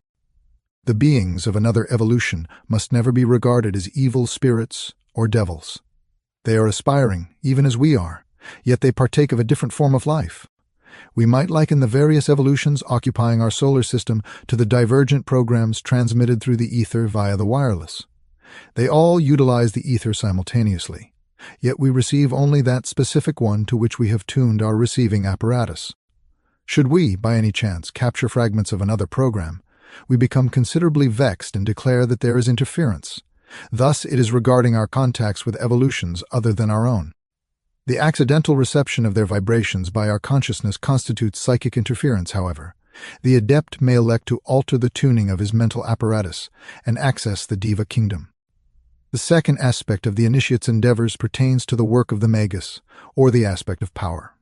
It is frequently termed the ceremonial aspect, inasmuch as certain formulae are employed to realize its objective. These formulae are utilized in the same manner as a craftsman employs tools to augment his manual dexterity. The works of magic could theoretically be executed by the power of the mind alone, without the employment of any ritual form. Yet, in actual practice, a craftsman might as well attempt to carve a statue with his bare hands. Man is a tool-using animal, even upon the astral plane. Magic may be defined as the employment of some form of ceremonial, ranging from the simple mantram or spell to elaborate rituals, as exemplified by the Mass of the Church and the ceremonies of the Freemason. These constitute two representative types of magic, whatever their exponents may choose to assert to the contrary. The Mass is a quintessential example of a ritual of evocation, and the Masonic ceremony is precisely what it is designed to be, a ritual of initiation, as is ably demonstrated in the highly engaging volumes on the Masonic initiation by W. L. Wilmshurst. The fundamental concept of ritual magic revolves around establishing contact with a being on the inner planes who will assist the operation by concentrating a cosmic force of a particular type. If that being is malevolent, the Mass will be a black Mass, or the initiation that of a black lodge, and the result will be the fortification of the corresponding aspect within the natures of the participants. If the being invoked is benevolent, the result will be the intensification of his especial virtues within the souls of those who partake of the ritual designed to commemorate his life or death. The word of power in any ritual is the name of the being whom the participants regard as the channel of the power they seek to access. In addition to the use of words, signs or symbolic movements are employed, designed to commemorate the most salient or characteristic incident in the life of the master. These signs are further distilled into symbols, which also represent the crisis of that life. For instance, in the Mass we observe the invocation of the sacred name of Jesus, the sign of the cross, performed by the devout Christian upon breast and brow, and the cross itself, or crucifix, which, when consecrated, constitutes a true talisman. The same principles pertain equally to all ceremonial magic save that distinct entities are invoked. Whether it is justifiable to do so remains a matter of opinion, and the only individuals qualified to express a judgment are those who have possessed practical experience of ceremonial magic under the guidance of competent operators. The consensus appears to be that the powers thus manipulated are potencies of great magnitude, and that, in the event of a mishap, they are capable of inflicting severe detriment. While a mishap involving a high-velocity, potent automobile is a grave affair, and certainly not every individual possesses the temperamental aptitude to pilot such a machine. Substantial progressions in automotive engineering have been realized through velocity trials where, under meticulously selected conditions, specially trained personnel have established unprecedented speed records. We do not posit that a 600-horsepower racing vehicle is appropriate for common thoroughfares, however.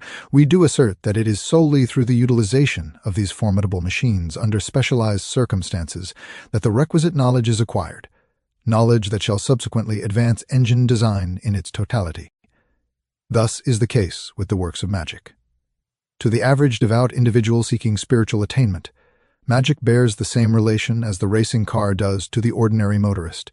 It is not intended for his personal operation, but rather serves as the wellspring from which originates the knowledge applied in the design of the vehicle he utilizes with such gratification and advantage. We arrive now at the vexed question of trance. One can scarcely peruse a volume of counsel addressed to aspirants without encountering the most solemn admonitions against entering a state of trance, yet There exists a notable absence of any endeavor to elucidate precisely what trance entails. One of the tribulations with which contemporary psychic science in the Western world must contend is the widespread introduction of Eastern methodologies and developmental systems that are wholly unsuited to European conditions. Experiences predicated upon the employment of these methods outside their appropriate sphere do not necessarily remain valid regarding the application of traditional Western magical practices. Of those authors who issue such solemn caveats against trance, how many possess any direct experience of the phenomenon? Had they such experience, they would immediately apprehend that there exist two distinct categories of trance, the negative and the positive. In the negative trance, the consciousness of the operator is placed in abeyance. It is, as it were, jammed, halted on a dead center, while an external intelligence operates the nerve endings of the physical vehicle by means of telepathic suggestion directed toward the subconsciousness. Whether that controlling intelligence is incarnated within a physical vessel or not is immaterial. The process remains identical. This method is naturally susceptible to grave abuse at the hands of the ignorant and the unscrupulous, and under such circumstances it merits all the severe condemnations levied against it. Notwithstanding, the fact remains that in unsullied and meticulous hands it is employed without deleterious consequences, as evidenced by the records of a broad spectrum of spiritualistic experiments. It is futile to negate a range of experience as extensive as that available within spiritualistic literature. Positive trance constitutes a wholly separate matter and is utilized extensively by every occultist. For specific astral operations and distinct functions upon the inner planes, the physical body is left in a state of profound psychic slumber, which differs significantly from ordinary sleep. Even during ephemeral moments of vision, of which most students of the occult sooner or later acquire some experience, the material surroundings recede from view and the individual becomes oblivious to all save the vision itself. An observer would ascertain during that brief interval that respiration and pulse had altered their rhythm. The eyeballs had become fixed, and the musculature rigid. If this does not constitute trance, what then does?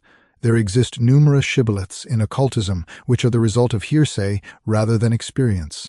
It is the custom to decry trance. Consequently, those who utilize it are chary of admitting that they do so, lest they be included in the general condemnation. However, the fact remains that, at times, consciousness is withdrawn from the physical plane, and the body is, of necessity, rendered unconscious. To experiment with trance, save under appropriate conditions and experienced guidance, is undoubtedly hazardous. The occultist must learn to function upon the inner planes. So long as he possesses a physical body, they cannot constitute his completely native element, and he must also recognize his limitations. Yet, just as the individual who engages in boating ought to know how to swim in the event he falls in, so too the person who attempts practical occultism ought to possess the knowledge of how to exit and return to his body for the precise same reason. Suddenly to find oneself in contact with another form of existence, without comprehending how to address it, is an exceedingly unpleasant experience, even if there exists no genuine cause for alarm. Finally, to summarize, the occultist who intends to undertake any serious labor in his chosen subject must be perceptive, must be capable of inducing sensitivity at will, and must possess a working knowledge of ceremonial magic. To assert otherwise is to articulate an untruth, for occult science encompasses far more than a mere system of ethics based upon a belief in superphysical planes of existence, the masters, and reincarnation. Chapter 10. Ancient Sources of Divine Revelation. To what provenance do occultists look for the wellspring of their science, which works constitute its canonical texts, and during which epoch did its golden age flourish? It frequently elicits astonishment that the occultist should regard the scientific perspectives of the ancients with gravity, occupying himself with humors and the arcane terminology of alchemy. Such matters, it is asserted, have been rendered obsolete since the Renaissance, wherefore squander time upon such thoroughly discredited fallacies. The rationale for the occultist's pursuit of inspiration in the remote past lies in the maxim that the closer one approaches the source, the purer is the stream. The wisdom of the initiates is not merely a corpus of doctrine constructed through experimental research, each practitioner bequeathing the harvest of his studies to his successors, but is, in substantial measure, a revelation derived from sources distinct from those to which humanity ordinarily commands access. This revelation, once received, is cultivated and applied, yet in its essence, it is a donation to humanity conveyed by the elder brethren. It is, firstly, the accumulated harvest of preceding evolutions. Secondly, the vanguard labor of those who have advanced beyond the general tide of evolution. And, thirdly, a transmission from planes of existence with which human consciousness cannot habitually make contact. From these variegated elements, the body of doctrine designated as esoteric science has been elaborated and adapted to the necessities of diverse ages and races. All its fundamental principles in the current era have been received as gifts of the gods, and it is merely the pragmatic application thereof that humanity has been compelled to resolve for itself. For a requisite comprehension of the wisdom tradition, one must therefore possess knowledge regarding the instrumentality by which this gift of primordial wisdom was conveyed to mankind. For a force to manifest upon the planes of form, it must be expressed through a form, otherwise manifestation is non-existent. The Christ within functions when we apprehend, even momentarily, the perfect love that renders all things unitary, however. For the Christ force to function through the group mind, there must exist a collective realization of its nature, and it is for this reason that we possess the Christs of the rays, rather than a singular manifestation of an impersonal force for the entire universe and all evolution. Each ray manifests its force during a specific phase of evolution, and the positive and negative aspects of the rays constitute the lesser days and nights of Brahma. The secret wisdom instructs us that the rays become active sequentially, akin to the emanation of beams from the one light, and of their dawn and dusk. The precession of the equinoxes serves as the cosmic chronometer. Each ray elaborates a phase of evolution, and each evolutionary phase recapitulates the labor of its predecessors before commencing its own specific trajectory. To expedite this undertaking, the fruits of previous evolutions are conveyed to it by certain entities known within the secret tradition as the seed-bearers. The entities of each life wave, having attained equilibrium, are stabilized as coordinated systems of reactions. The lords of flame are the precursors of the devas of the elements. The lords of form range from the rulers of building elementals to the geometrizing consciousnesses who guide Arcturus and his sons, and the lords of mind stand behind the laws of biology. The seed-bearers, who appear at the inception of each life wave, are derived from the immediately preceding evolution, however, as the rays represent subcyclic activities that do not merely recapitulate, but rather manifest a distinct aspect. The seed-bearers to the rays are drawn from the previous life wave that bears a correspondence to the work to be executed in that particular ray phase of evolution. These seed-bearers are identified in tradition as the culture gods, and it is noteworthy that each of the ancient races possessed a tradition of a divine progenitor, a priest-emperor who bestowed its culture. This priest-emperor, being a perfected soul of a prior evolution, is immeasurably superior to the rudimentary consciousnesses to whom he descends, for, having completed his evolution, he belongs to the plane of God, and intuition, recognizing this, invariably reveres him as a divinity because divinity is made manifest within him. He implants within the group soul of the evolving race those archetypal ideas which constitute faculties. This process is analogous to that whereby the individuality transmits the fruits of its evolution to each successive personality in which it manifests. The civilization thus inaugurated traverses its course to the nadir of its material evolution, the point most distant from God. Metaphorically speaking, it is at this juncture that it must turn about and ascend the evolutionary arc, and it is here that the star Logos, or Christ of the Ray, descends to it upon the physical plane. Prior to his advent, the ray is an effusion of divine life, governed by laws evolved in previous evolutions. Yet the star Logos declares, "A new law give I unto you." The function of the star Logos, incarnating as man, is twofold. Its exoteric aspect is to live the archetypal human life, the existence that all men of that ray shall lead when they have attained perfection, and thereby to impress that standard of life and action upon the group mind.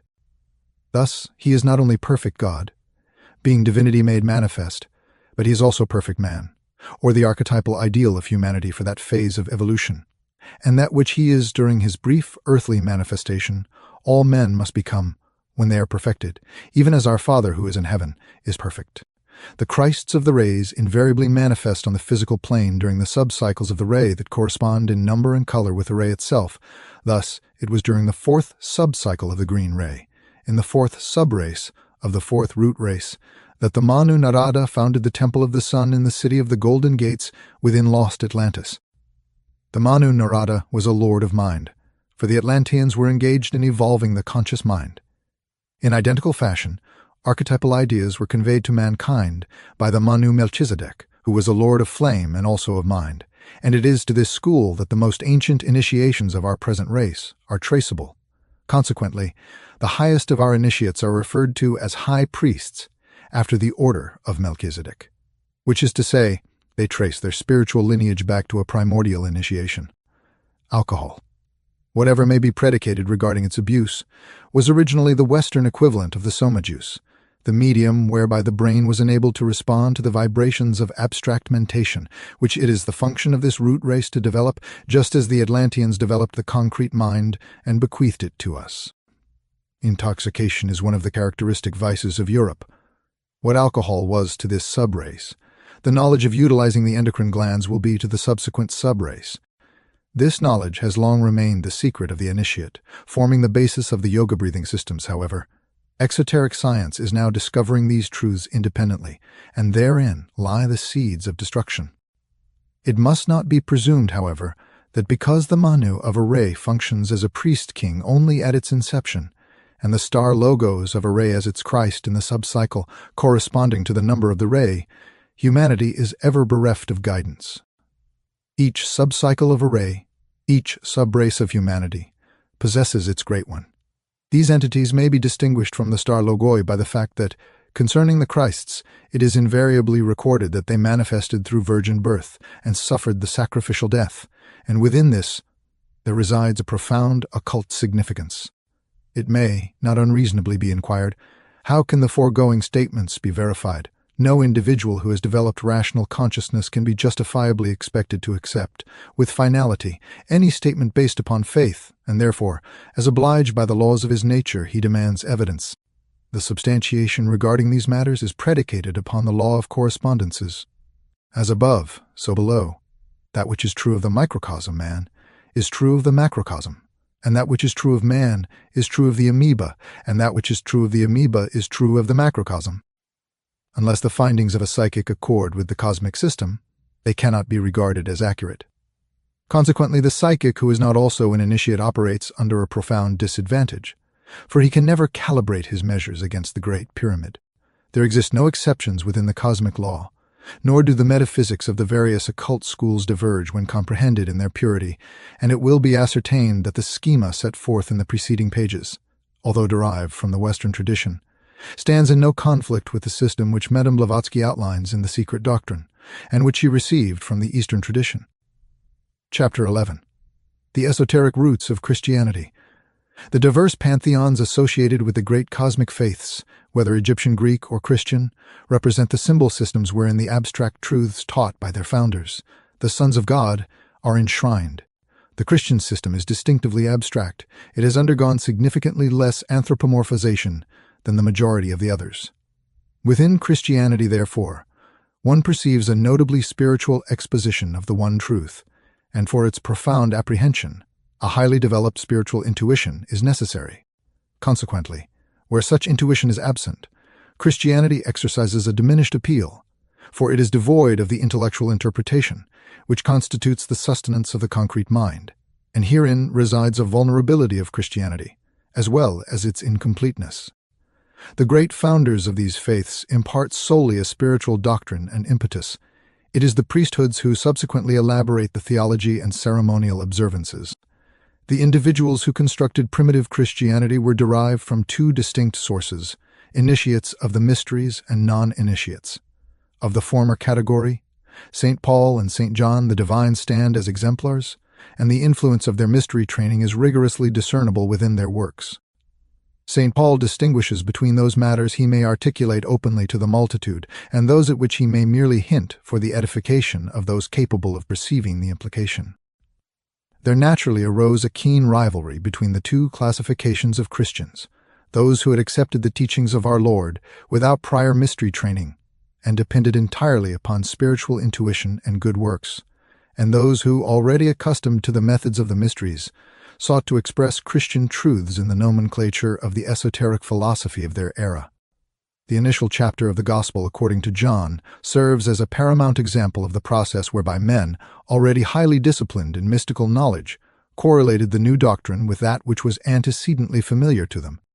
In this Gospel, one observes the influence of the Greek schools of initiation. Conversely, in the Apocalypse, one discerns the influence of Kabbalistic thought. The Gnostic schools constituted the Christian mysteries, established by initiates of other mystery schools who had converted to Christianity and sought to institute within the Christian dispensation the methodologies to which they were accustomed. In the conflict between the two types of Christians, the initiates and the non-initiates, the latter eventually prevailed, and forthwith the mandate for persecution and abolition was issued against the mysteries of Jesus. The orthodox elements subsequently developed, as was inevitable, a semblance of a mystery system of their own within the sacraments, which constitute ritual magic pure and simple, as is conceded even by such an authority as Evelyn Underhill. However, the development of the sacramental system was not, regrettably, accompanied by the metaphysical interpretation thereof. Superstition has been defined as the employment of a form the significance of which has been obliterated from memory. The sacraments, rather than serving as the symbol systems of the mysteries of Jesus, approach perilously close to vain observance in the hands of those who view them with superstitious awe, rather than with incomprehension of their psychological and esoteric significance. Consequently, there exists an unbridged gulf in our modern Christianity between the mysticism of its profound spiritual truths and the symbolic and magical ceremonial of its ritual. It is the objective of the modern mystery schools to span this abyss. These institutions, however, have in numerous instances re-illumined their fires at an Eastern altar, such that the bridge they construct does not conduct the aspirant to the Christian contacts of the West. Those of their adherents who seek initiation, rather than having the deeper tenets of their own faith revealed to them, are compelled to alter their religion and pursue other masters. In what manner, therefore, are we of the West to bridge this gulf? We must emulate the original Gnostics, seek to express the teachings of our Lord in the metaphysical language of the mysteries, and thereby establish an esoteric Christian school, the initiation of the West. The Gnostics derived their inspiration from two primary sources: the mysteries of Greece and the mysticism of Israel, the Kabbalah, with which our Lord was ostensibly intimately familiar. These are the reservoirs wherein we shall locate the mental and magical interpretation of our religion, which shall supply the missing keys. The elements that were discarded from Christianity must be restored if it is to evolve into a true wisdom religion, unless it can respond to the requirements of the intellect as well as those of the heart. Those who require the sustenance of the intellect rather than that of the heart will seek it elsewhere, and we cannot censure them. Equally, it follows that unless the relationship between occultism and religion is clearly recognized, the sacred science, deprived of its spiritual inspiration, will speedily degenerate onto the left-hand path. Occultism, correctly comprehended, is the servant of religion and not an end in itself. Its function is to convey to the astral plane, and within reach of the apprehension of our finite consciousness, those spiritual forces which, without the concentrating formulae it employs, diffuse and are lost in the sands of the mortal mind. Occultism is the method par excellence for manipulating the human mind, and if it is utilized as the handmaiden of religion, it brings spiritual influences to bear in obscured regions that would otherwise remain unapproachable. Let us concede, therefore, that in any school of Western mysticism, the author and finisher of our faith must be Christ Jesus, the great initiator of the West, and that in his name we may safely undertake that which, unprotected and unsanctified, we dare not attempt. All acquisitions of occultism must be dedicated to God's service, otherwise there exists no justification for this intrusion into nature's mysteries and the forcing of the higher faculties to birth prior to their appointed time. The highest degree of initiation is crucifixion for the salvation of mankind, the vicarious abracting of racial karma. Let those who aspire to initiation bear ever in mind the nature of the reward that will crown their efforts with a crown of thorns. Unless we possess so great a love for humanity, and so profound a sympathy for suffering, that we are not only willing but anxious to avail ourselves of the opportunity, in some small measure, to offer ourselves as a sacrifice for the sins of the people, there is no purpose in embarking upon the way of initiation, for its goal will be but dust and ashes to the man who remains unregenerate. The objective of initiation is neither magical power nor marvelous experience, but simply the capacity to offer an acceptable sacrifice that shall be effectual for the neutralization of cosmic karma. As we have previously ascertained, there have been repeated endeavors to develop an esoteric aspect to Christianity. Our Lord and certain of his immediate followers were unquestionably versed in the Kabbalah, and Greek and Alexandrine influences had affected the majority of those who were the architects of the primitive church. These influences crystallized into the Gnostic aspect of Christianity. Subsequently, however, there were other attempts, and the three most notable of these were, first, the school of initiation, which possessed for its symbolism the Grail and the Round Table, and which drew its inspiration from Druidical sources. This school vanished amidst the general disorganization of society during the Dark Ages. Secondly, the Knights Templar who, whilst combating the infidel in the Holy Land, came into contact with the final survivors of the secret tradition of Israel and received initiation from them. They transported the secrets thus acquired back to Europe, according them a Christian expression, until their suppression in 1307 AD. Thirdly, that curious movement which announced itself via the publication of the Fama Fraternitatis. This phenomenon gave rise to alchemy. A distinct volume would be necessitated for a commensurate analysis of any of these sources of inspiration, yet sufficient discourse has been expounded to indicate to the reader precisely where he may seek the headwaters of Western occultism, and prosecute his studies with the utmost profit. Chapter 12. Sacred Symbols and Related Sciences. Every esoteric system utilizes a symbolic method of notation within its teachings. Each of the symbols employed signifies a distinct spiritual potency, and the ideas associated with them delineate its method of function. Their interrelation represents the dynamic interaction of these forces. Should we possess the interpretive key to a single symbolic system, we may readily equate it with all others, for they are fundamentally identical in essence.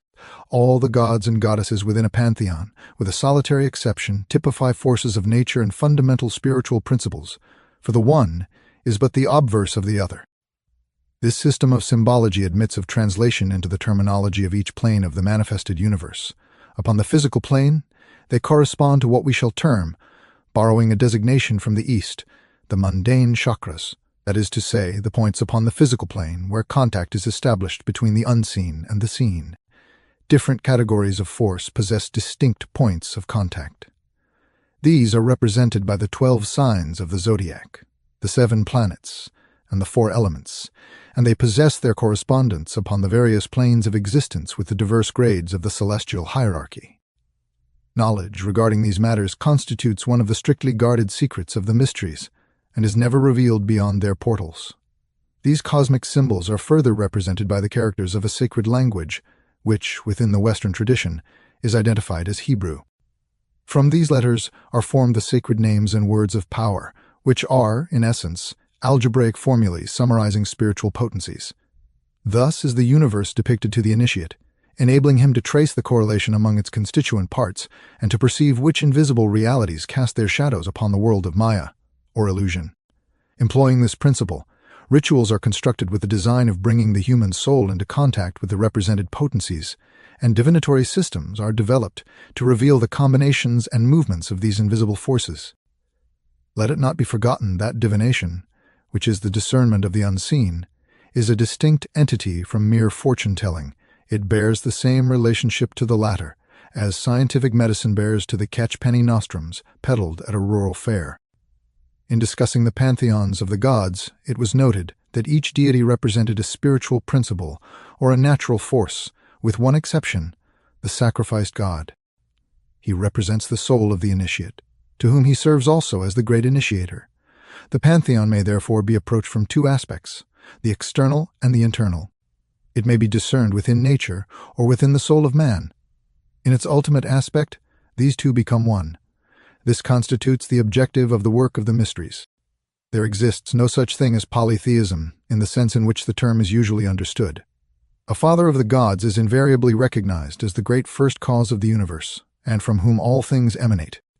We may, however, distinguish between those religions that regard God as artificer as well as creator, and those that recognize the delegation of function to lesser deities.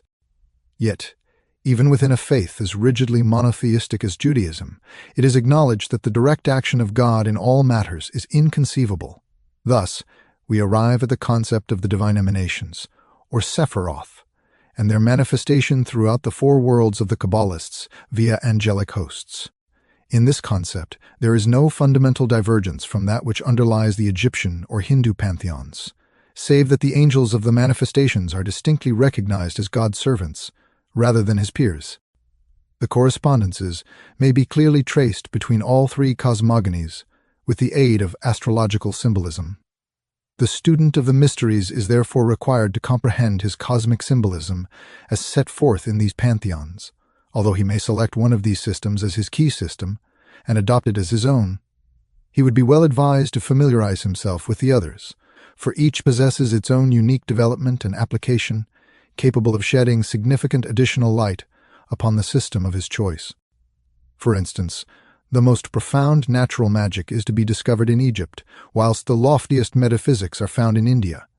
However, should he desire to make practical application of his studies, the initiate must investigate the soul of man, as well as the nature of the universe, the progress of the soul through its initiations he finds symbolized in the life history of the Redeemer or Way Shower, who acts for him as the Grand Master and Great Initiator.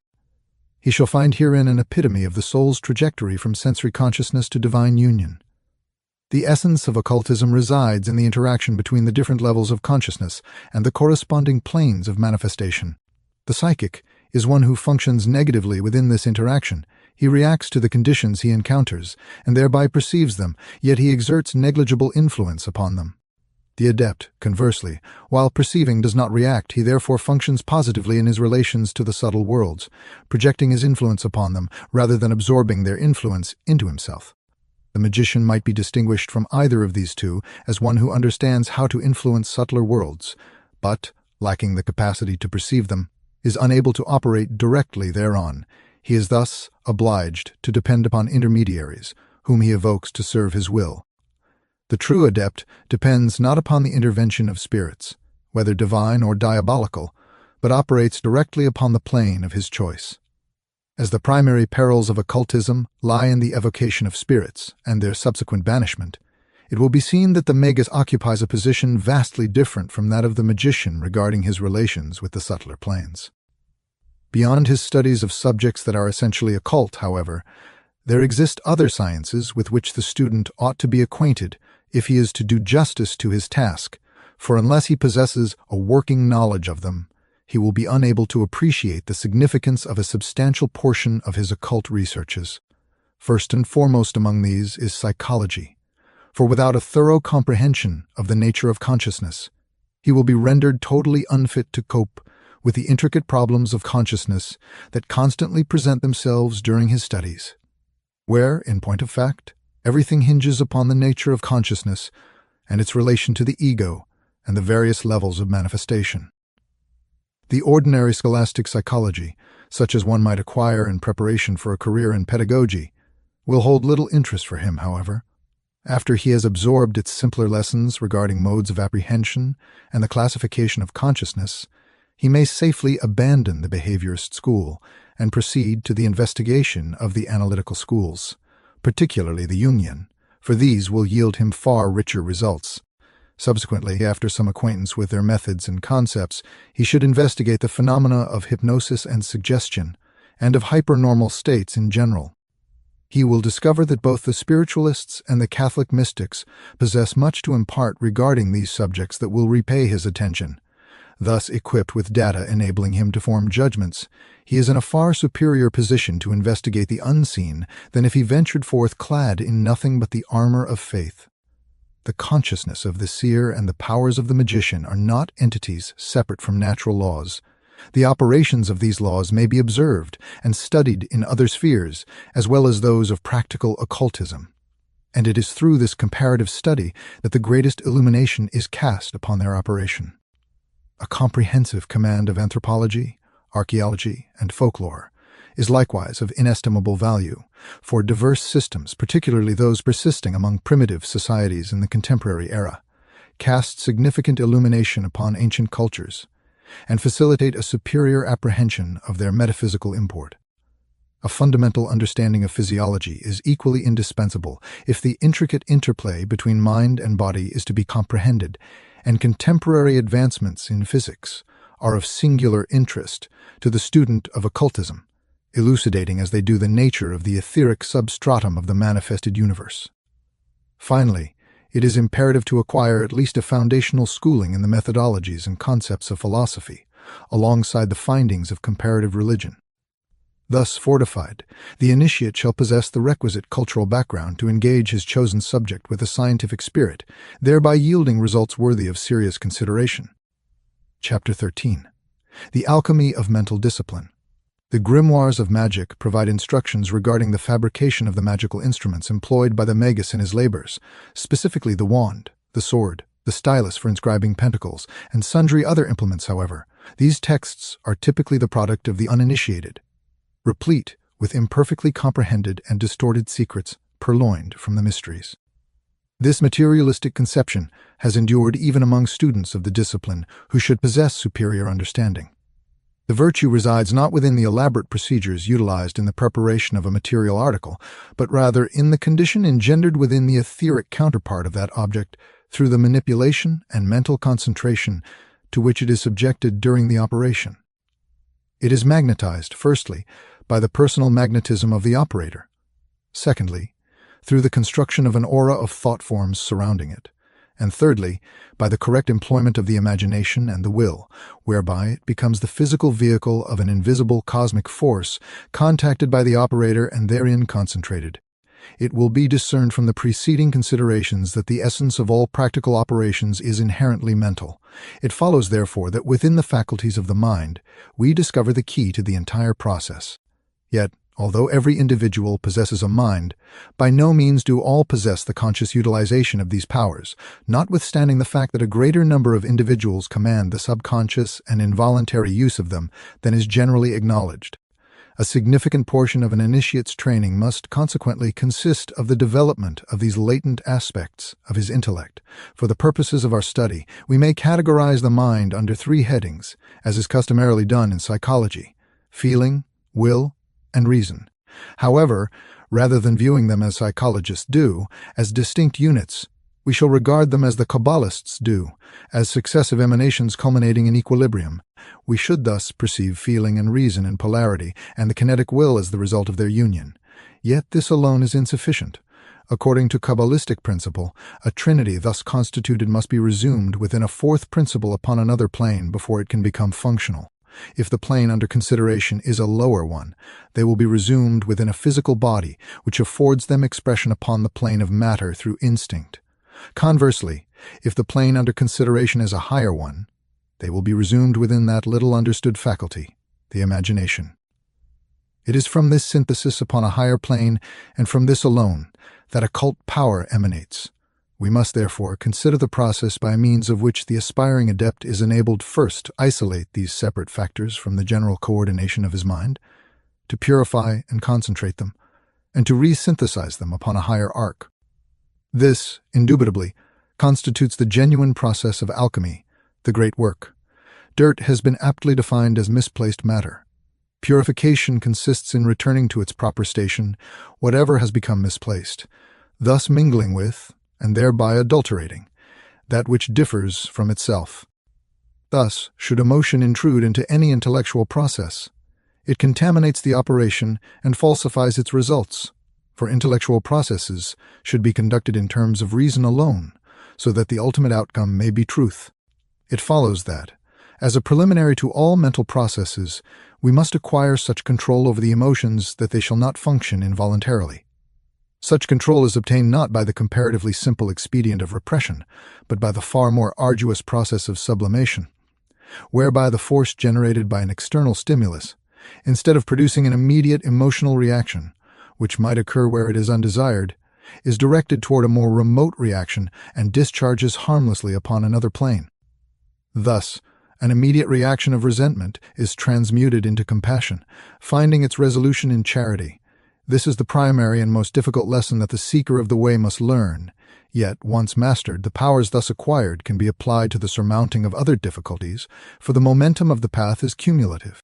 The subsequent task to which the neophyte must apply himself is the training of his will. It may be posited that for some individuals this is a hopeless endeavor, inasmuch as they are naturally weak-willed. The will, however, is not a separate organ of the mind that may function adequately or inadequately. The will does not secrete force in the manner that the liver secretes bile. The will is simply the power to concentrate available energies. It is of no consequence how strong-willed a man may be. He cannot drive body or mind beyond a certain point, nor does it matter how strong-muscled a man may be, for he will not exert anything approaching his full power unless he concentrates his will. The strong will is, in reality, the single-pointed will, as we observe all too clearly in the drunkard, who is too weak-willed to persist in any labor, yet exhibits an amazing tenacity in obtaining alcohol. The secret of a strong will, therefore, is to concentrate it upon a single object. This can only be achieved by eliminating all competing objects which divide the attention of the will and thereby dissipate its energies. This constitutes one reason why sacrifice is said to be the initial step in the mysteries, for it is only by ruthlessly sacrificing all irrelevant interests that the single-pointed and potent will is obtained. It may be argued that a person thus concentrated would be unbalanced. This is a valid argument, and the initiate surmounts it by employing the principle of rhythm. He maintains that although the bow must be tightly strung to give flight to the arrow, the bow that remains perpetually strung loses its resilience. Thus, he is careful to unstring his bow when it is not in use. Nevertheless, the objective of a bow is to be bent, and therefore he never casts away the cord. In the earlier days of his training, an initiate undergoes an exceedingly strict discipline, and every departure from the law of the path meets with immediate and severe punishment. There exists but one avenue of safety for him, and that is a path as narrow as the blade of a sword and as straight as its edge. No human hand metes out this discipline to him. His teacher, the adept under whom he labors as an apprentice, does all within his power, by example and advice, to save him from error, yet he cannot constrain him, any more than he can avert the consequences of a violated cosmic law. Action and reaction are equal and opposite upon the path as elsewhere, and the neophyte must receive the reaction of the forces that his every thought sets in motion. By these forces, he is uplifted or bruised, as the case may be. After this section of the path has been traversed, the way expands, and the initiate may then safely resume those things which he laid upon the altar of sacrifice standing before the gate. The more richly endowed he is, the more he has to contribute to his work. Yet after the discipline of the straight and narrow way, he will never again become attached to external things as he was previously. He will remain ever their master, able to utilize them without becoming obsessed by them, so that, being free from the bondage of material objects, he can employ and enjoy them for the enrichment of consciousness. However, the preliminary discipline, the cautery of freedom, is essential. The trained initiate approaches his work with the capacity to clear the decks for action at the word of command, and to proceed through and over everything without looking to the right hand or to the left until he reaches his goal. After he has achieved success, but not before, he takes an inventory of the damages and binds up his wounds, and it is frequently ascertained that the velocity of his advance has carried him through comparatively scatheless.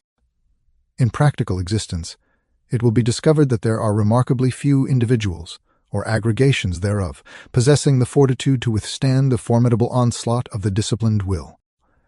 There is, however, naught inherently magical regarding its triumph.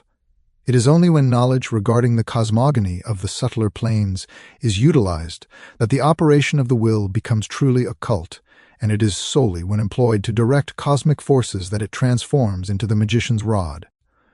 When contemplating these matters, it must never be forgotten that such forces must invariably be directed in strict obedience to cosmic law. Otherwise, the reaction will return full circle to crush the practitioner. It is exclusively at the nascent point of evolution that we discover free-moving forces, not as yet stereotyped into rigid form, which may be thus directed by the human will. Consequently, it is solely within the service of the hierarchy, by whose agency God guideth Arcturus with his sons, that we find the white magician engaged. The neophyte traversing the path exercises the powers of his dedicated and disciplined will upon his own being, rather than upon external nature. We proceed now to consider the training of the intellect itself. This constitutes a frequently debated inquiry among those who seek the inner light, for many possess a purely mystical temperament, whose chosen avenue is that of bhakti yoga, the discipline of love. Such individuals are ill-suited for the occult path, whereon intellectual qualifications are indispensable. A great number approach that path equipped with naught but ideals and aspirations, subsequently complaining bitterly of the conditions exacted, conditions with which they are temperamentally incapable of compliance. Is their devotion, they inquire, insufficient to bear them unto God? It is indeed sufficient should they be content with the path of devotion, yet it suffices not upon the occult path, which remains the trajectory of the trained and enlightened intellect. Intellectual capacity is paramount upon the occult path, and where it is not forthcoming, any attempt to traverse that path is futile, much as it would be futile to attempt a university career without similar aptitude. The mind of the initiate requires rigorous training in the disciplines of logic and philosophy. Should he lack either of these, he will assuredly fall into the most grievous errors, for he will mistake the appearance for the reality. Viewed metaphysically, all planes of manifestation represent distinct types of existence, and the 7 bodies of man, not excepting the physical, constitute different modes of consciousness and distinct types of force organization. Unless we comprehend precisely the nature of consciousness and the mechanism of apprehension, we shall prove unable to translate our consciousness from one mode to another. The process may be likened to transposing from one key to another in music. The amateur capable of mere improvisation may not necessarily possess the ability to transpose. The profound error to which the untrained psychic is susceptible is that of confusing the planes, thinking in terms of one stratum while functioning upon another. It is from this confusion that we derive such anthropomorphic concepts of God and the unseen universe. It is against this specific error that the mental discipline of the initiate is designed to guard. Yet, however valid our metaphysical concepts may be, and however clearly we recognize the significance of the shift in consciousness between the planes, unless we possess perfect control over our thoughts, we shall be unable to prevent one mode of consciousness from bleeding into the province of another, thereby causing confusion. We all recognize from bitter experience the difficulty of preventing our thoughts from wandering during religious service or academic instruction. Were we functioning exsomatically upon the astral plane and our thoughts were to wander, we would immediately alter our position in space, metaphorically speaking. If we were contemplating Egyptian magic and our thoughts drifted to Atlantean magic, we should discover that we had shifted both our continent and our century. Unless we can ensure the steady maintenance of a thought within consciousness, devoid of wandering, for a considerable duration, it is futile to attempt any major operation in practical occultism. The neophyte, therefore, pursues a graded course of mental exercises designed to enable the attainment of a high degree of concentration. No individual is capable of the deepest occult meditation who cannot meditate within a railway station whilst awaiting a train. This entails 2 faculties: the power to enter so deeply into meditation as to be completely withdrawn from the physical environment, and the capacity to maintain a reckoning of time and return at will. Without the latter, the former becomes a dangerous and disorganizing accomplishment, serving as the cause of much incoordination among occultists. Consciousness is elevated to a given plane by inhibiting thoughts pertaining to the modes of consciousness of all planes beneath it. This, naturally, necessitates perfect concentration. When the train of association of ideas between the different planes is completely severed, much as when an actor suddenly forgets his lines and stands speechless upon the stage, consciousness is liberated to function outside the body upon the plane of its election. Yet, immediately, we are confronted by another dilemma. Consciousness having once been liberated, how is it to be recaptured? We can no more command its return by will. When a complete dissociation has occurred, then the actor can command his tongue to resume its task. Another mechanism must be employed, the setting of that subconscious alarm clock we designate the time sense. This, and this alone, can recall us to the body, just as it can rouse us from slumber in the morning. Any individual who ventures onto the inner planes without setting the time sense assumes an undue risk, and the results thereof we observe not infrequently in the sudden deterioration or alteration of caliber that sometimes overtakes the student of esoteric subjects, whether mystic or occultist. Having dissociated his personality for the purpose of projecting onto the inner planes, he has failed to fully re-synthesize it. Consequently, he remains partly resident upon the inner planes, neither fully conscious of his physical environment nor able to employ its modes of thought. For him, therefore, a thought is a tangible thing, and a wish its own fulfillment. Finally, we arrive at the consideration of the 4th element in our mental training, the work of the imagination, the image-making faculty of the mind, or, in other words, that which constructs the astral matrices. Provided the work of the three preceding aspects has been correctly performed, we shall experience little difficulty in synthesizing them into the fourth. The process itself presents no obstacles, provided the preliminary labor has been properly executed. Our sole concern must be to construct these thought forms according to cosmic law, for if we deviate from this law in our operations, they will prove either dangerous or futile. It is for this reason that the initiate must possess a thorough knowledge of esoteric cosmology. For it is according to the laws of the cosmos that he is compelled to build, for when attempting this work, he himself has joined the ranks of solar archons, devas, or building spirits, and the line between the Beni Elohim and the fallen angels is tenuous. It will thus be perceived that the equipment of the adept is quite extensive furthermore. None but those who commence with a certain degree of natural capacity, who are inured to discipline, and who are willing to labor, and to labor arduously and continuously, abandoning all else save the labor necessary for their minimal sustenance, stand any chance whatsoever of succeeding. It was articulated to me by a certain adept, under whom I once held the privilege of studying, that unless men apply themselves to occultism as they strive for the prizes of their secular professions, they shall not achieve. There exists one volume which, above all others, I would recommend every aspirant after initiation to peruse, that old-fashioned and frequently disparaged volume of Victorian idealism, Self-Help, by Samuel Smiles. He will discern therein how the great pioneers of industry toiled to achieve their ends. He shall peruse the account of Palissy, that distinguished potter who consigned the furnishings of his domicile to the flames to sustain his furnace, thereby reducing himself to abject destitution in his quest for the lost arcana of the glaze. He will furthermore ascertain that scarcely any of these men were accorded remuneration within their lifetimes. Rather, they perished in penury and obscurity. Their recompense resided in the cognizance of labor superbly performed, and secrets wrested from nature for the enrichment of humanity. Akin to Prometheus, they had drawn down fire from the celestial spheres, and vultures consumed their vitals as a reward. Having thoroughly contemplated these matters, let the student subsequently embark upon the path that leads to adepthood. Chapter 14. Physical Preparation and Etheric Tides. The primary key to practical occultism resides within the mind, however. No occult operation may be deemed consummate unless it is manifested upon the plane of matter, even if such manifestation comprises merely a recollection within cerebral consciousness.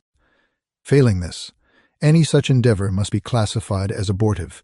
It is therefore incumbent upon us to examine the physical conditions that facilitate or impede our investigations. The praxis of the ancients, grounded in traditional empiricism, generally serves as a dependable guide in these affairs, provided one can locate it uncorrupted by superstition. Conversely, the methodology of modern psychics is frequently founded upon hypersensitive caprice, steered by spurious intelligence.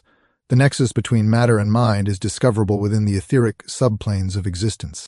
It should be observed that the occultist does not categorize the ether and its subdivisions as a distinct plane, but rather includes them among the subplanes of the physical realm. This clearly indicates that no rigid demarcation exists between matter in its denser manifestations and matter in its etheric states, the distinction being one of degree rather than of kind. The three denser subplanes of the ether are correlated respectively with heat, light, and electricity. The fourth, of which the contemporary scientist remains ignorant, is the akasha, or astral light of the ancients, which constitutes the point of contact between mind and matter, as well as the raw material of magic. The akasha is susceptible to being molded by the emotional forces of the astral plane and, in turn, possesses the capacity to influence the other etheric subplanes.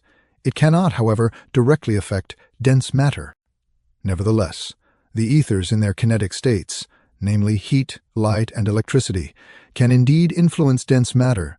Thus, if we comprehend how to utilize this mechanism, we establish a line of communication between mind and matter via the akasha, or astral light.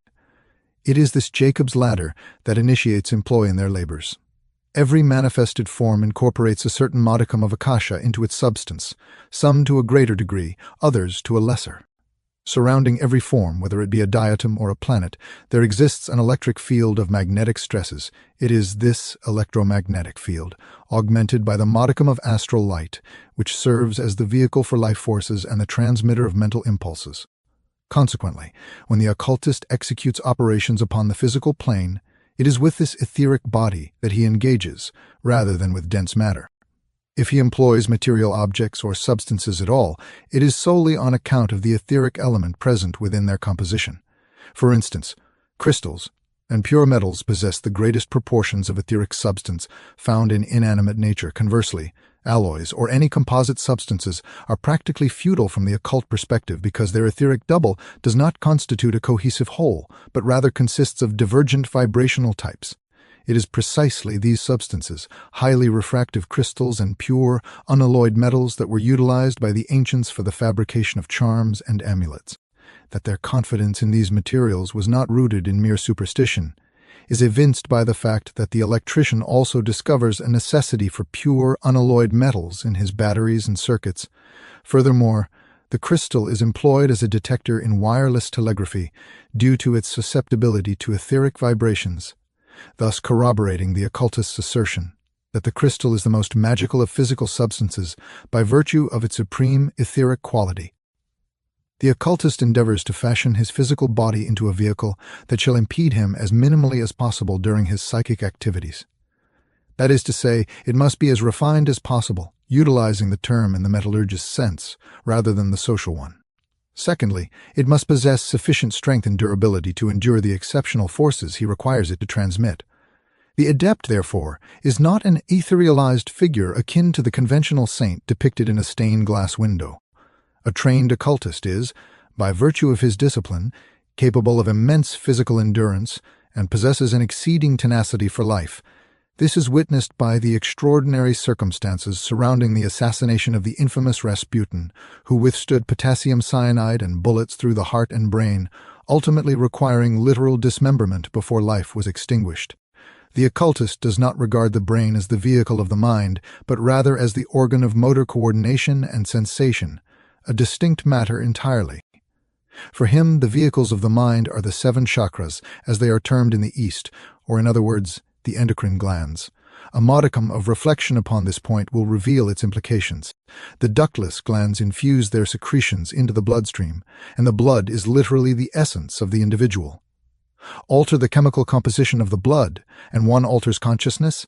This is evidenced by the phenomena of both anesthesia and insanity, many forms of the latter resolving completely when septic foci, such as tonsils and teeth, are eradicated, while other types respond to the introduction of specific ductless gland products into the bloodstream where the requisite proportion was previously lacking. Consequently, for the delicate processes of specialized consciousness in which he engages, the occultist must maintain an absolutely pure bloodstream that will not in any manner distort or falsify awareness. It is the neglect of this elementary precaution that lies at the root of much psychic disturbance, and one of the most frequent and prevalent causes of so-called obsession is constipation. The bloodstream, laden with impurities reabsorbed from the intestines, affects consciousness. Consciousness, thus debased, contacts its corresponding astral aspect, and the psychic faculties complete the process, revealing to the sufferer the nature of that with which he has commenced communion. Calomel serves as the simple and efficient exorcist in such instances, and with the purging of degraded substances from the body, the degraded contacts will be severed. Any abnormal or diseased condition of the generative organs also renders practical occult work hazardous or impossible. Furthermore, any marked disproportion or deformity of the skeletal framework constitutes a serious disadvantage. Accidental injuries or deformities resulting from disease, however, do not appear to be a detriment. A man who has lost a limb would still be capable of performing a ritual, whereas another with a comparatively slight congenital deformity would not. It is also noteworthy that the more significant roles in certain rituals are best executed by tall and powerfully built men. It is exceedingly undesirable to attempt any practical occultism when exhausted or feverish. In the former state, one is unable to maintain control over the forces. In the latter state, a low form of psychism opens unpleasantly easily, resulting in delirium. The question of diet is an extremely vexed one in occult circles. Having addressed the subject at some length in my volume Sane Occultism, I shall not, therefore, repeat the discussion within these pages. The ethical and humanitarian aspects do not fall within the scope of the present discussion. As they are matters of opinion and conscience, I cannot enter upon them here. From the perspective of practical occultism, the primary requisite is a sane mind and a sound body. and whatever diet produces that result is a satisfactory one. It will always be found, however, that the presence of food in the stomach, even in small quantities, renders work upon the subtle planes more difficult, or even impossible. Therefore, it is advisable to abstain from food of any sort for at least 2 hours before undertaking any practical work. The Eastern tradition, and those organizations that derive from it, inculcate a strict vegetarianism on both psychic and humanitarian grounds. The Western tradition does not. The effect of a vegetarian diet is to greatly increase the sensitivity of the nervous system, thereby facilitating the perception of subtle forces. The drawback inherent in the employment of this sensitizing method in the West lies in the fact that the resulting hypersensitivity renders the individual ill-equipped for the tumult and momentum of urban existence. Furthermore, unless seclusion can be secured, the subject is prone to developing neurasthenia and enduring neuritis, neuralgia, sciatica, nervous dyspepsia, and analogous maladies. The initiate of the Western tradition surmounts his comparative deficiency in sensitivity, as well as the density of the atmosphere in which he must operate, by concentrating these forces through the instrumentality of ceremonial. Indeed, it proves exceedingly arduous to achieve definitive results within Europe devoid of the employment of ritual. One axiom remains indisputable, however: the individual who intends to utilize the concentrating rituals of the Western tradition must not simultaneously adhere to the sensitizing regimen of the Eastern discipline. While each is efficacious within its respective method and sphere, the amalgamation of the two proves fatal. A sensitized individual would be utterly overwhelmed by the potent forces generated during a ceremonial operation. Significant weight is attributed to asana, or meditation posture, in the East, yet the physical configurations inculcated therein are virtually impossible for the Western aspirant to replicate. Nevertheless, posture is not devoid of significance. The fundamental principle to retain is that the physical body functions literally as an electric battery, and during the act of meditation, it must constitute a closed circuit. Any stance wherein the body is symmetrically arranged in poised equilibrium shall prove satisfactory, provided the spine remains erect, the feet are placed together, and the hands are either clasped or in contact with another portion of the body. Crossing the legs is detrimental due to its asymmetry. For this identical reason, reclining upon one side or assuming a curled posture is equally unsatisfactory. Reclining supine upon a bed or couch, or seating oneself rigidly upright in a straight-backed armchair constitutes the optimal arrangement. The posture should invariably be such that, should meditation deepen into trance, there exists no hazard of falling. One certainly has no desire to return from an astral excursion, only to discover that a front tooth has been dislodged. Moreover, the sensation of insecurity as the body transitions into trance suffices to rouse the consciousness, thereby inhibiting the deepening of the state. The two paramount positions for meditation are either lying supine with a low pillow, legs extended straight with heels together, and hands lightly clasped over the solar plexus, or crossed upon the breast, resembling the manner in which the dead are laid out, or sitting perfectly erect, with heels and knees together and hands resting along the thighs, evoking the posture in which the gods of the Egyptians are sculpted. With minimal practice, one shall ascertain that it is possible to maintain a stable equilibrium almost indefinitely within this posture. These constitute the asana postures of the West. Certain well-known postures of the East possess a phallic reference and are best eschewed. The law of the rhythmic breath is exceedingly significant and potent, however, as it cannot be practiced safely save under the personal tutelage of an experienced instructor. We shall not elaborate upon it herein. It pertains to the direction of magnetic currents within the etheric double and their concentration upon the various chakras. If performed ignorantly, it is liable to disrupt the endocrine system profoundly. The observation of times and seasons in occult endeavor is, or ought to be, far removed from a vain affectation. There exist certain definite tides within the unseen, and dependent upon the direction of our progress, these will prove to be either advantageous or adversarial. There are also intervals when the invisible intelligences, acting as vehicles of cosmic forces, change guard, consequently, the conditions established during the preceding tide cease to be operative and necessitate renewal. The hours of the day, the phases of the moon, and the seasons of the year are all of paramount importance in practical occult work, as are the rising and setting of the planets and their transit across the meridian. All this constitutes part of the occultist's technique, and an inadequate comprehension thereof remains one of the most prevalent causes of failure in an occult experiment. As long as we labor upon the physical plane, we are obliged to submit to the conditions of that plane. Indeed, the phases to which we have alluded are, in reality, etheric tides, the ebb, flow, and set of the magnetic currents within the aura of the Earth. These are in a state of constant flux, for they represent the aggregate of several distinct sets of factors, each possessing cycles of varying durations. Moreover, the diverse categories of occult operations are differentially affected by them. An operation conducted under the auspices of Saturn will respond to the waxing or waning of the moon differently than one conducted under Jupiter. The deeper one delves into practical occultism, the more delicate the operations become, and the more profound the influence these subtle factors exert. Locations also exercise a significant influence in occult operations. Certain spots upon the Earth's surface are naturally highly magnetic. These have typically been discovered in antiquity by the ancients and their latent possibilities developed. Their influence in the present day corresponds to the specific type of development formerly employed. A profound disparity exists between a locus utilized for initiations and one employed for evocatory rites, involving blood sacrifice. Occultists possessing the requisite knowledge avail themselves, insofar as they are able, of places with magnetism already developed. Failing this, they must magnetize a space for themselves, though the accomplishment of this task demands considerable time and labor. The astral atmosphere must, as it were, be brought under cultivation. The solitary performance of a ritual, even one of consecration, is insufficient for this end, and occult work must proceed steadily for months before the atmosphere becomes truly potentiated. It is extremely undesirable to permit such a location to be utilized for extraneous purposes. The magnetism becomes disturbed and fragmented, necessitating a fresh commencement. Color is also of significance in occult work.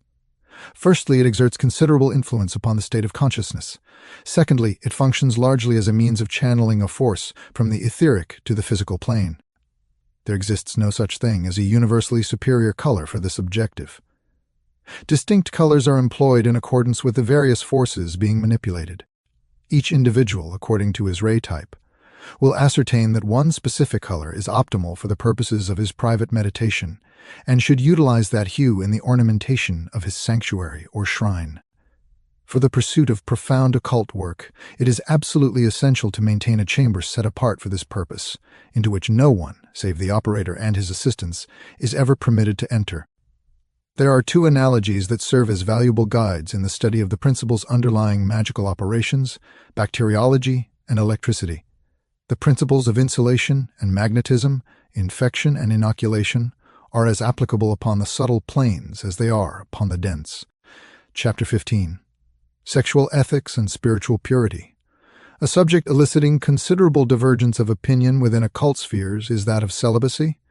Certain schools maintain that it is indispensable to advanced occult operations, whereas others refute this necessity. To elucidate the matter comprehensively would be appropriate solely for those bound by their initiation vows, for it pertains to the most profound and vigilantly guarded facets of occultism. I have expounded upon this subject at considerable length in my volume, The Esoteric Philosophy of Love and Marriage, and have additionally addressed certain supplementary aspects in the problem of purity by V.M. Firth.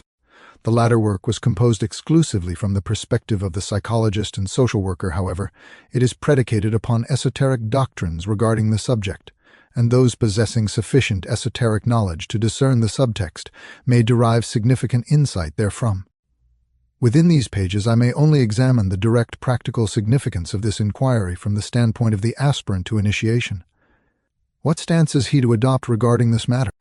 The ultimate arbiter must invariably be practical experience, and this indicates that neither a sexual existence strained by repression, nor one indulged to satiety, affords a condition conducive to practical occultism.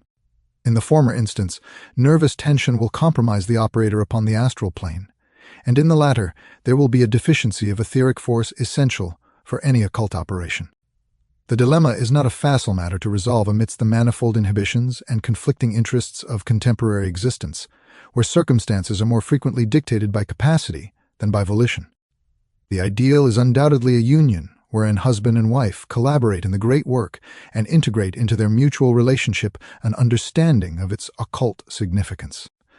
All authorities concur, however, in prescribing continence for a duration ranging from 3 days to a month prior to any significant occult operation. The occult status of those who elect to defy public opinion and assume jurisdiction over the divorce laws is highly precarious. They have provoked the hostility of the group mind of their race. Consequently, in any endeavor they undertake, this force will be arrayed against them, and they shall find themselves confronted with obstacles of every description. The task of differentiating between morality and conventional respectability is arduous, even under optimal circumstances, and it is challenging to render righteous judgment. Nevertheless, any individual approaching the proximity of the divorce court should, out of consideration for his brethren, abstain from participation in group work until he has emerged from that purgatorial experience. This is imperative, for all occultism of the Western tradition relies substantially upon the group mind of the race for its function, and if those engaged in its operations are in discord with said group mind, their presence will prove disruptive and the results will be deleterious. All mystery schools, across all ages and races, save for those dedicated to phallic rites and black magic, wherein such conditions possess utility, are unanimous in denying entry to the hermaphrodite and the eunuch, or to anyone manifesting sexual abnormality, whether on account of homosexuality or frigidity. The subject of virginity is likewise an intriguing and intricate matter within occultism.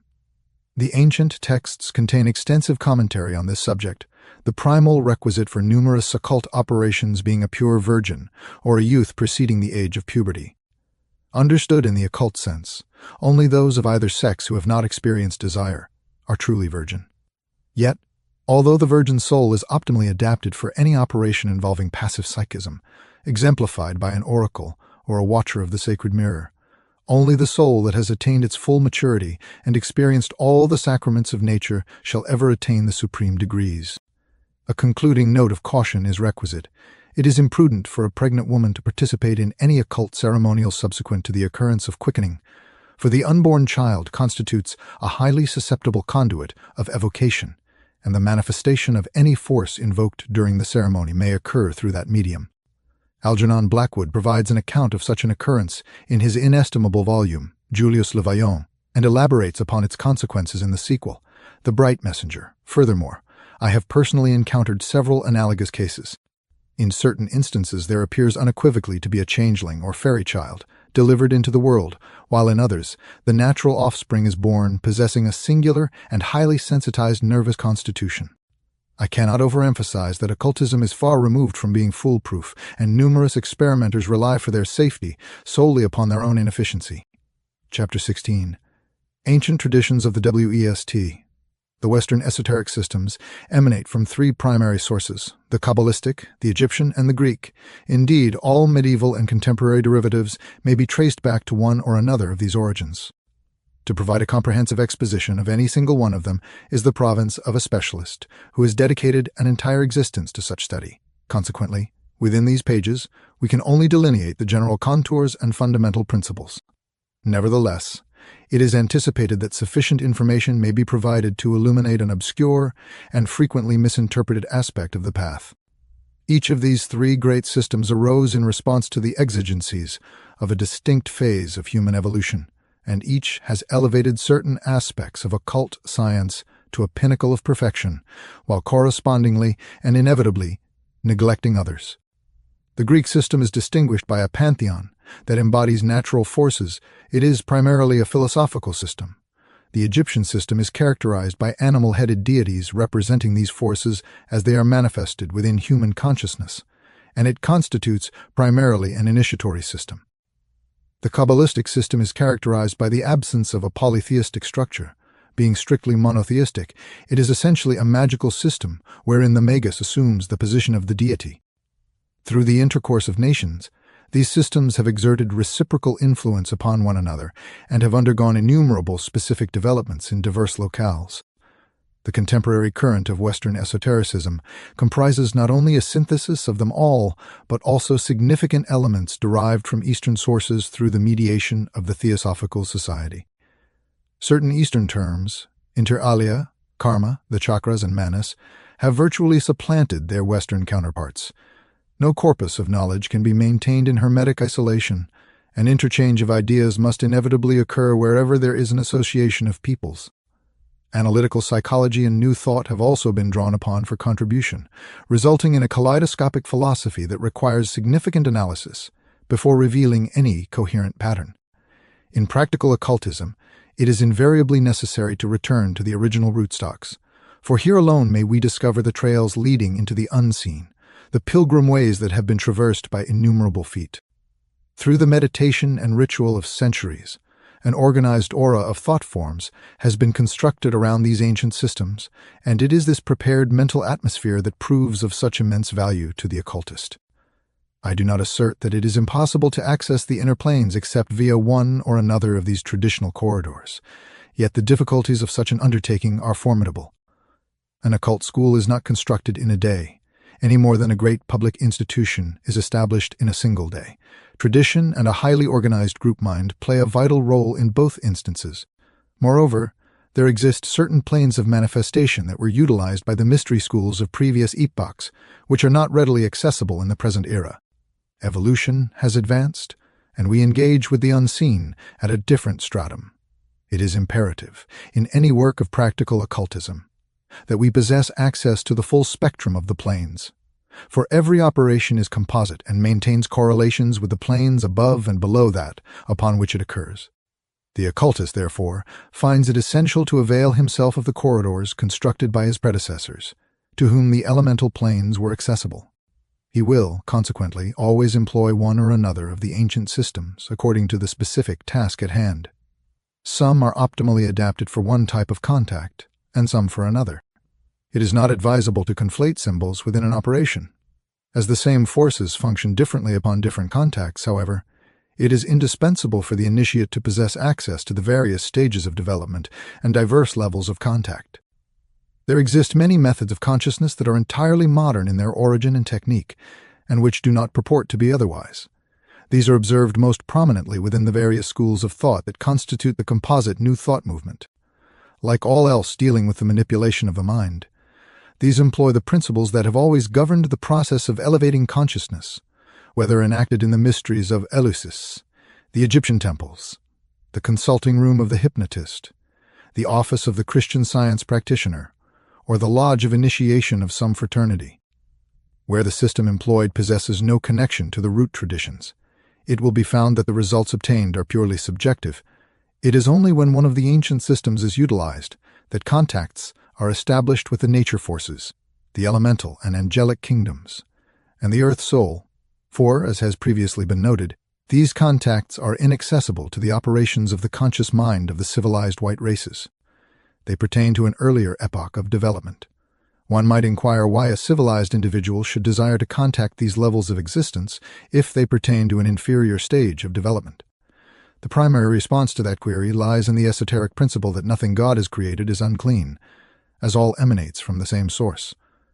There is a distinction of function, but no inferiority, moreover. Everything that has attained a more highly developed stage of evolution has passed through the more primitive stages.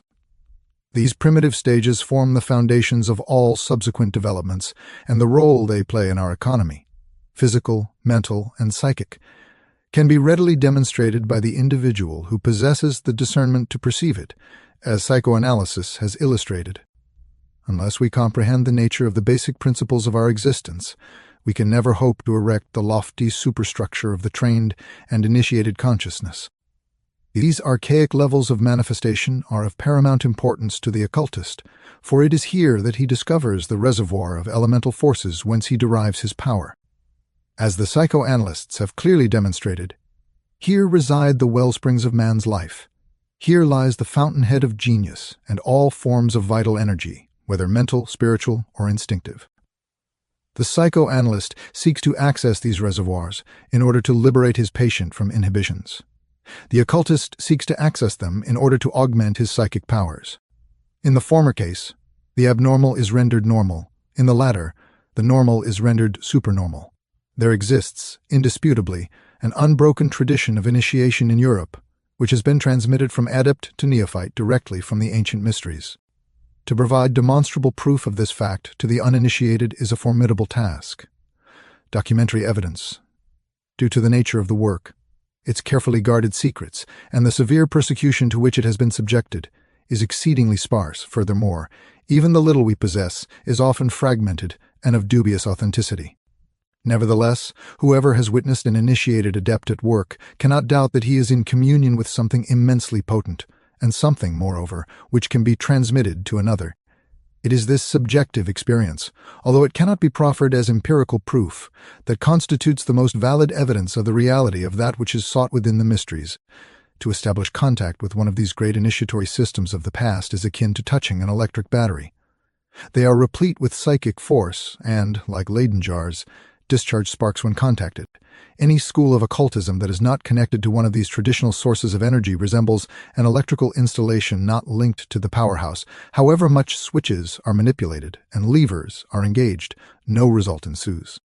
Numerous individuals, principally because they have never attended an occasion wherein power is genuinely in manifestation, are content to accept the mere alteration in the position of the switches as constituting the great work.